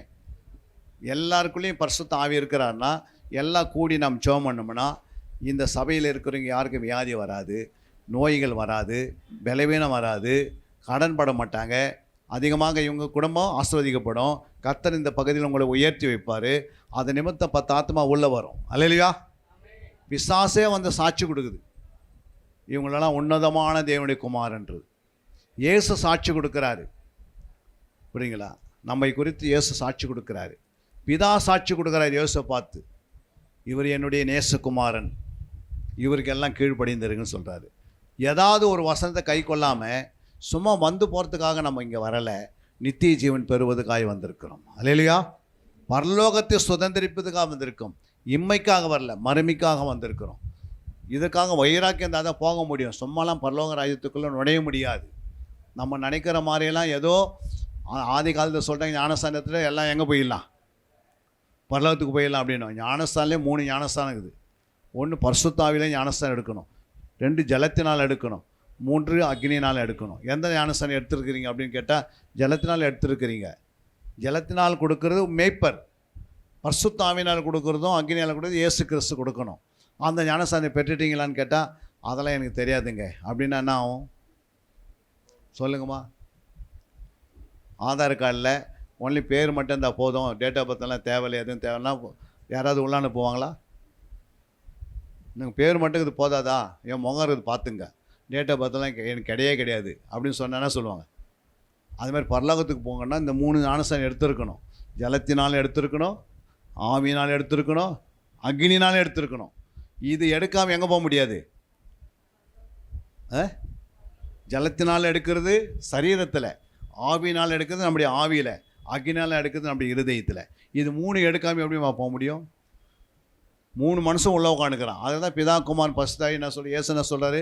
நான் உங்களுக்கு ஜலத்தினால் ஞானஸ்நானம் கொடுக்குறேன், எனக்கு பின் வருகிறவரோ அவர் பரிசுத்த ஆவியினாலும் அக்னினாலும் ஞானஸ்நானம் கொடுப்பார். கொடுத்துட்டாரா? பெற்றுக்கினீங்களா? அக்னினால் ஞானஸ்நானம் எடுத்துட்டியாமா? யாரெல்லாம் அக்னினால் எடுத்துங்க அவங்கள்ட்ட கரங்களை உயர்த்துங்க. ஆவினால் எடுத்துங்களா? பரிசுத்த ஆவினால் எடுத்துங்களா? பரிசுத்த ஆவினால் எடுத்துங்களாம் எடுங்க. பரிசுத்த ஆவினால் ஞானஸ்நானம் எடுக்கணும். அது பரிசுத்த ஆவி எடுக்கிறது ஆவியில், ஜலத்தினால் எடுக்கிறது மேய்ப்பரால், அக்னினால் எடுக்கிறது இயேசு கிறிஸ்துவால். இயேசு கிறிஸ்து டைரெக்டாக அந்த அக்னி ஞானஸ்நானம் கொடுக்கணும். இயேசு தானே சொன்னார், அவருடைய பாதரட்சங்களை தொடுவதற்கு நான் பாத்திரன் அல்ல, ஆனால் அவர் என்ன பண்ணுவாராம்? பரிசுத்த ஆவியினாலும் அக்னியும் ஞானஸ்நானம் கொடுப்பேன், நீங்கள் காத்துருங்க, நான் போய் ஆவியினர் அனுப்புகிறேன், எல்லோரும் பெற்றுக்கினாங்க. அது பிறகு அக்னினால் எப்படி பெறணும் அது தெரியணும்ல. ஏன் அப்படின்னா இதெல்லாம் வேதத்தில் எழுதப்பட்டிருக்கிறது. வேத வாக்கியங்களை எதுக்காக எழுதப்பட்டிருக்கிறது? கை கொள்வதற்காக, அல்லேலூயா, அதன்படி வாழ்வதற்காக, நம்ம சாட்சியை ஜீவிப்பதற்காக. சத்தியத்தை நீங்கள் அறியலைன்னா சத்தியம் என்ன பண்ணாது? உங்களை விடுதலை ஆக்காது. புரியுங்களா? அப்போ சத்தியத்தை என்ன பண்ணணும்? அறியணும். சத்தியத்தை அறிவீர்கள், சத்தியம் உங்களை என்ன பண்ணோம்? விடுதலையாக்கும். அப்போ சத்தியத்தை எப்படி அறிவது? வசனத்தை அறிஞ்சு வச்சுருப்பாங்க நிறைய பேர், ஆனால் சத்தியத்தை அறிஞ்சு வச்சுருக்க மாட்டாங்க. புரியுங்களா? வசனமும் சத்தியத்துக்கு என்ன வித்தியாசம்? ஐயா, வசனத்துக்கும் சத்தியத்துக்கு என்ன வித்தியாசம்? இதுவரைக்கும் சத்தியம் கேள்விப்பட்டிருக்கிறீங்களா? வசனம் கேள்விப்பட்டிருக்கீங்களா? அப்போ வசனத்துக்கு சத்தியத்துக்கு என்ன வித்தியாசம்? இப்போது அரிசிக்கும் சோறுக்கு வித்தியாசம் இருக்குதே இல்லையா? என்ன வித்தியாசம்? ஆண்டவர் வசனம் சத்தியன்றாரு. வசனத்தை அறிந்து விடுதலைன்னு சொல்லலை, ஆனால் சத்தியத்தை அறிந்தால் விடுதலைன்றாரு. அரிசி வேக வச்சா சாதம். புரியுதுங்களா? அப்போ வசனத்துக்கும் அரிசிக்கு என்ன வித்தியாசம்? பிசாசுக்கிட்ட வசனம் இருக்குதா, சத்தியம் இருக்கா? வசனம் இருக்குது, சத்தியம் ஏன் இல்லை? அப்போ சத்தியம்னா என்ன? நம்மளே சொல்கிற சத்தியவான்கள். இயேசு கிறிஸ்து சத்தியம். அந்த இயேசு கிறிஸ்து சத்தியத்தை எப்படி வெளிப்படுத்துகிற? இயேசு யாருன்னா பார்த்துக்கிறீங்களாப்பா? நீ பார்த்தியாப்பா இயேசு? நீங்கள் பார்த்தியாப்பா இயேசு? அப்போ இயேசு எப்படி வெளிப்படுறாரு? சத்தியத்தினால. வார்த்தை சத்தியமாக மாறணும். வசனம் என்பது விதையை குறிக்கிறது. லூக்கா 8:11 வாசித்து பாருங்க. அந்த ஊமையின் கருத்தாவது விதை தேவனுடைய வசனம். பாருங்க, விதை தேவனுடைய வசனம். அல்லேலூயா. அப்போது விதையை உனக்குள்ளே போடுறாரு. இப்போ நான் விதை கொண்டு வந்து உனக்குள்ளே போடுறேன். புரியுங்களா? இந்த விதை ஒரு வருஷம் ஆன பிறகு, ஒரு விதையை மாமரத்தினுடைய விதையை கொண்டு போய் நான் நிலத்தில் போடுறேன், தண்ணியை ஊற்றுறேன், அதை வேலி அடிக்கிறேன். ஒரு வருஷம் ஆன பிறகு செடியாகவே இருக்குமா, மரமாக இருக்குமா? மரமாக இருக்கும். ஒரு 3 வருஷம் ஆன பிறகு என்ன இருக்கும்? அதில் கனி வருமா, வராதா? கனி வரும். அந்த கனிக்கு பேர் தானே அது சத்தியம். புரியுதுங்களா? இன்றைக்கி நிறைய பேர்கிட்ட என்ன இல்லை? கனி இல்லை. ஆனால் என்ன இருக்குது? விதை மட்டும் வச்சு சுற்றின்னு எடுக்கிறோம். அல்லேலூயா. சுபாவம் அப்படியே மாற மாட்டேங்குது. அப்போ கனினா என்ன? அப்போ நம்ம மாம்பழத்தை பார்த்தா அது ஒரு கனி. அந்த கனிக்குள்ளே என்ன இருக்குது? போடும்போது விதை போட்டோம், ஆனால் அதுக்குள்ளே கனி வந்திருக்கு. அந்த கனிக்குள்ளே என்னமா இருக்குது? நீங்கள் சொல்லுங்கள். ஒரு மாம்பழத்துக்குள்ளே என்னென்ன இருக்குதுன்னு கேட்குறேன். கீழே போடும்போது விதையாக இருந்தது, காஞ்சி போன விதையாக இருந்தது. ஆனால் இப்போ அது மரத்தில் என்ன இருக்குது? ஒரு வாசனை வீசுகிற, அதுக்குள்ளே இனிப்பு இருக்கிறது, ரகம் இருக்கிறது, கலர் இருக்குது, சுவை இருக்கிறது, பலன் இருக்கிறது, அப்புறம் என்ன இருக்குது? விதையும் இருக்கிறது. இத்தனை காரியம் அதுக்குள்ளே எப்படி வந்தது? இங்கே விதை போட்டால் விதை தானே வெளியே வரணும். ஏன் அதில் கனி வந்ததுன்னா அது பார்த்தா ஆண்டவர் சொல்கிறாரு, விதை என்பது வசனம், கனி என்பது சத்தியம். புரியுங்களா? உனக்கு நீ எப்போ கனி கொடுக்குறாயோ, கனி என்றால் அன்பு, நீடிய பொறுமை, இச்சை அடக்கம், சமாதானம், சந்தோஷம், அப்புறம் என்ன இருக்குது, விசுவாசம், இதெல்லாம் ஆவியின் கனியில் இருக்கா இல்லையா? அப்போ ஆவியின் கனி எப்படி உருவாகுதுன்னா, நீ உன் இருதயத்தில் வசனத்தை என்ன பண்ணணும், விதைக்கணும். புரியுதுங்களா? இந்த வசனத்தை எடுத்து நீ எங்கே விதைக்கணும்? உன் இருதயத்தில் விதைத்து, எப்படி நீ அரிசியை போட்டு அனல் மூற்றையோ அந்த மாதிரி அந்த விதையை போட்டு தியானிக்கணும். தியானிக்கிற இடத்துல தான் கனி உருவாகுது என்று சங்கீதம் 1, 2, 3 வாசிக்கிறோம். அங்கே இரவும் பகலும் வேதத்தை தியானம் பண்ணதுனால தான் 3ஆம் வசனத்தில் என்ன பண்ணுது, நீ நீர்க்கால்கள் ஓரமாய் நடப்பட்டு தன் காலத்தில் கனி கொடுக்குறாய். அப்போ வேதத்தை எங்கே தியானதோ அங்கே தான் கனி உருவாகுது. நீ வசனத்தை கேட்டுட்டு போயிட்டுன்னா உன் இருதயத்தில் இருக்கிற வசனத்தை பிசாசனம் பண்ணிடுவான், திருடுவான்னு மத்தேயு 13ஆம் அதிகாரம் 19ஆம் வசனம் வாசிக்கிறோம். நீ கேட்ட வசனத்தை நீ தியானிக்கலைன்னா உன் நிலைமை எப்படி இருக்குன்னா, 20 வருஷம் நீ சர்ச்சுக்கு வந்தால் கூட எம்டியாக தான் இருக்கணும். கனி இல்லாத வாழ்க்கை வாழ்வை, வரிகளை போக முடியாது. அதுக்கு பிறகு அம்மாவும் தப்பிக்க வைக்க முடியாது, அப்பாவும் தப்பிக்க வைக்க முடியாது, பாஸ்டால முடியாது, யாரால முடியாது. போய் நரகத்தில் விழுந்து அங்கே வேதனைப்படும் போது அப்போது ஆபிரகாம தெரிவார், அப்புறம் லாசரு தெரிவார். அப்போ கதறி பிரயோஜனம் கிடையாது. இப்போ நீ என்ன செய்திருக்கணும், கனி கொடுப்பதுக்காக என்ன பண்ணணும், முயற்சி பண்ணணும், அப்புறம் பிரயாசம் பண்ணணும், அப்புறம் வாஞ்சிக்கணும், அப்புறம் என்ன பண்ணணும், நேரத்தை ஒதுக்கணும், டைம் நீ தான் எடுக்கணும். உன் ஆத்மாவை நீ நேசிக்கலைன்னா அந்த ஆத்மாவை நீ நரகத்தில் ஏன் தள்ளுற? சரீரத்தை மட்டும் நேசின்னு இருக்கிற. மண்ணுக்கு போகிற சரீரத்துக்கு 24 மணி குளிக்கிற, சாப்பிட்ற, கல்யாணத்துக்கு போகிற, எல்லாத்தையும் பார்க்குற. ஆனால் நித்தியத்துக்கு போகிற ஆத்மாவுக்கு என்ன பண்ணுறதில்ல. மண்ணுக்கு போகிற சரீரத்துக்கு எவ்வளோ உதவியாக இருக்கிறோம். வாசிங்களா நீதிமொழிகளில் 11:17 என்ன சொல்லுது பாருங்க. தயவுள்ள மனுஷன் தன் ஆத்மாவுக்கு நன்மை செய்து கொள்கிறான், கடுரனோ தன் உடலை அலைக்கழிக்கிறான். கடுரனோ, தயவுள்ள மனுஷன் தன் ஆத்மாவுக்கு என்ன பண்ணுவானா? ஏமா என்ன சொல்லுது? தயவுள்ள மனுஷன் ஆத்மாவுக்கு நன்மை செய்து கொள்கிறான். இப்படி எழுதிக்குது பாருங்க. தயவுள்ள மனுஷன் தன் சரீரத்துக்கு நன்மை செய்து கொள்வான் அப்படின்னு எழுதிக்கிறாரு. என்ன எழுதிருக்கிறாரு? என்ன எழுதிக்கிறார் ஆண்டவர்? தயவுள்ள மனுஷன் தன் ஆத்மாவுக்கு நன்மை செய்து கொள்ளுகிறான். அப்போ தன் ஆத்மானா என்ன? தன் ஆத்மானா என்ன? உங்கள் ஆத்மாவுக்கு நீங்கள் என்ன பண்ணிக்கணுமா? நீ ஒரு தயவுள்ள மனுஷன் உன் சரீரத்தில் தயவு இருந்துச்சுன்னா உன் ஆத்மாவுக்கு என்ன பண்ணிப்ப? நன்மை செய்வேன். அப்படி இல்லைன்னா நீ என்ன பண்ணுவாத? நீ கடுவனாக இருந்தனா உன் ஆத்மாவை நீ அலக்கழிப்ப. புரியுங்க? அப்போ உன் ஆத்மாவை நீ கத்தி எடுத்து கொள்கிற அளவுக்கு ஆயிடுற. அப்போ மரணம் சந்திக்குது. உன் சரீரத்தை அடக்கம் பண்ணும் போது எல்லாமே அடக்கம் பண்ணிடலாம். சரீரத்தை அதுக்கு பிறகு அடக்கம் பண்ணான்னா, அதை எடுத்து மீனுக்கு போட்டான்னா, அதை எடுத்து கடலில் போட்டான்னா, அதுக்கு பிறகு அந்த சரீரத்துக்கு என்ன இல்லை, மறுபடியும் எழுந்த வரப்போ சரீரம் சொல்லுமா வருமா? அது ஃப்ளைட்டில் போகிறாங்க, எவ்வளோ கிறிஸ்தவங்க இறந்துடுறாங்க வச்சுங்க, அந்த சரீரம் நான் மறுபடியும் அப்படியே எழுப்பிடுவார். ஆத்மா வெளியே வந்துடுச்சு. அல்லேலூயா. இப்போ உன் சரீரம் நீ அதிகமாக நேசிக்கணுமா இல்லை ஆத்மா நேசிக்கணும்? இந்த வசனம் சொல்லுது, தயவுள்ள மனுஷன் எதை நேசிப்பான்? தன்னுடைய ஆத்மாவை நேசிப்பான். தன் ஆத்மான்றது அவங்க ஆத்மா. நீ பைபிள் படிக்கலாம் யாருக்கு கஷ்டம்? நீ பைபிளை தியானம் பண்ணலாம் யாருக்கு நஷ்டம்? அவங்களுக்கு தான். உலகம் ஃபுல்லாக நீ ஆதாயப்படுத்தினாலும் தன் ஆத்மாவை நஷ்டப்படுத்த உனக்கு என்ன லாபம்? இங்கே உட்காந்துருக்கும் போது இம்மைக்குரிய காரியத்தை நீ கேட்டாலும் கேட்கலாம் கற்றுக் கொடுப்பாரு. ஆனால் மறுமை காரியத்தை நீ முயற்சி பண்ணாதான் போக முடியும். யாராலையும் மறுமைக்கு உன் ஆத்மா கொண்டு போக முடியாது, முயற்சி பண்ணாலும் முடியாது. ரட்சிப்புக்காக இயேசு என்ன பண்ணிட்டாரு? ரட்சிக்கப்படல கத்தர் அனுதினம் சபையில் கொண்டு வந்து சேர்த்துட்டாரு. இப்போ நீ வளராது இருக்குது யார்கிட்ட இருக்குது? யார்கிட்டமா இருக்குது? அவங்ககிட்ட தான் இருக்குது. உங்கள் ஆத்மாவுக்கு நீ ஜபம் பண்ணல அப்படின்னா என்ன பண்ணாது? ஜபம் பண்ணலன்னா ஆத்மா என்ன பண்ணும்? அலைக்கடிக்கும். புரியுங்களா? அடிக்கடிக்கு அதுக்குள்ளே என்ன வரும்? வியாதிகள் வரும். ஆத்மாவில் நீ வியாதியை நினச்சாவே சரீரத்தில் வியாதி வந்துடும். புரியுங்களா? ஆத்மாவை என்ன அனுபவிக்குதோ அதான் சரீரத்தில் வெளிப்படும். புரியுங்களா? ஆத்மாவில் கேன்சர் நினச்சிட்டாவே சரீரத்தில் என்ன பண்ணும்? அட்டாக் பண்ணிடும். ஆத்மாவில் நீ பலவீனம் பண்ணினா சரீரம் பலவீனம் ஆகிடும்.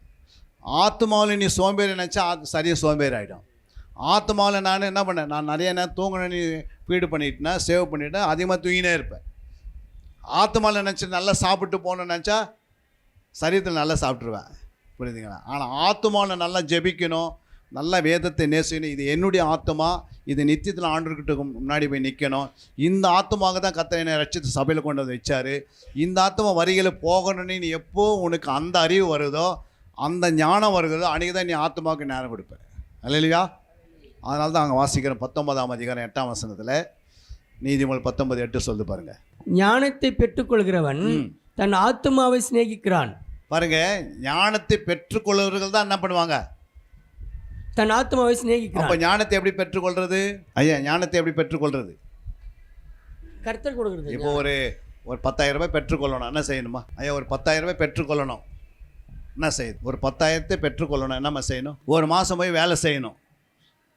அப்போ அந்த 10,000 பெற்றுக்கொள்ள முடியும் எஜமானுக்கிட்டேருந்து.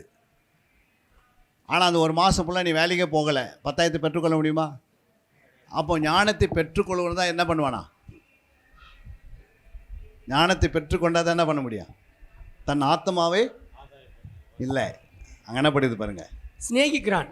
சிநேகிப்பான். யாரும் சிநேகிரி இல்லையோ, ஆனால் உன் ஆத்மா நீ எப்போ சிநேகினா? ஞானத்தை பெற்றுக்கொள்ளும் போது தான். அப்போ ஞானத்தை எங்கேருந்து பெற்றுக்கொள்ள முடியும்? அங்கே வசனம் சொல்லுது, ஞானத்தை பெற்றுக்கொள்கிறவன் தன் ஆத்மாவை சிநேகிக்கிறான்னு போட்டுக்குது. அப்போ ஞானத்தை எங்கேருந்து பெற்றுக்கொள்றது? சொல்லுங்கம்மா. சாலமோன் ஞானத்தை பரத்திலிருந்து பெற்றுக்கொண்டார். என்ன நிலமாச்சு? சாலமோனுக்கு ஞானம் எங்கேருந்து வந்ததுமா?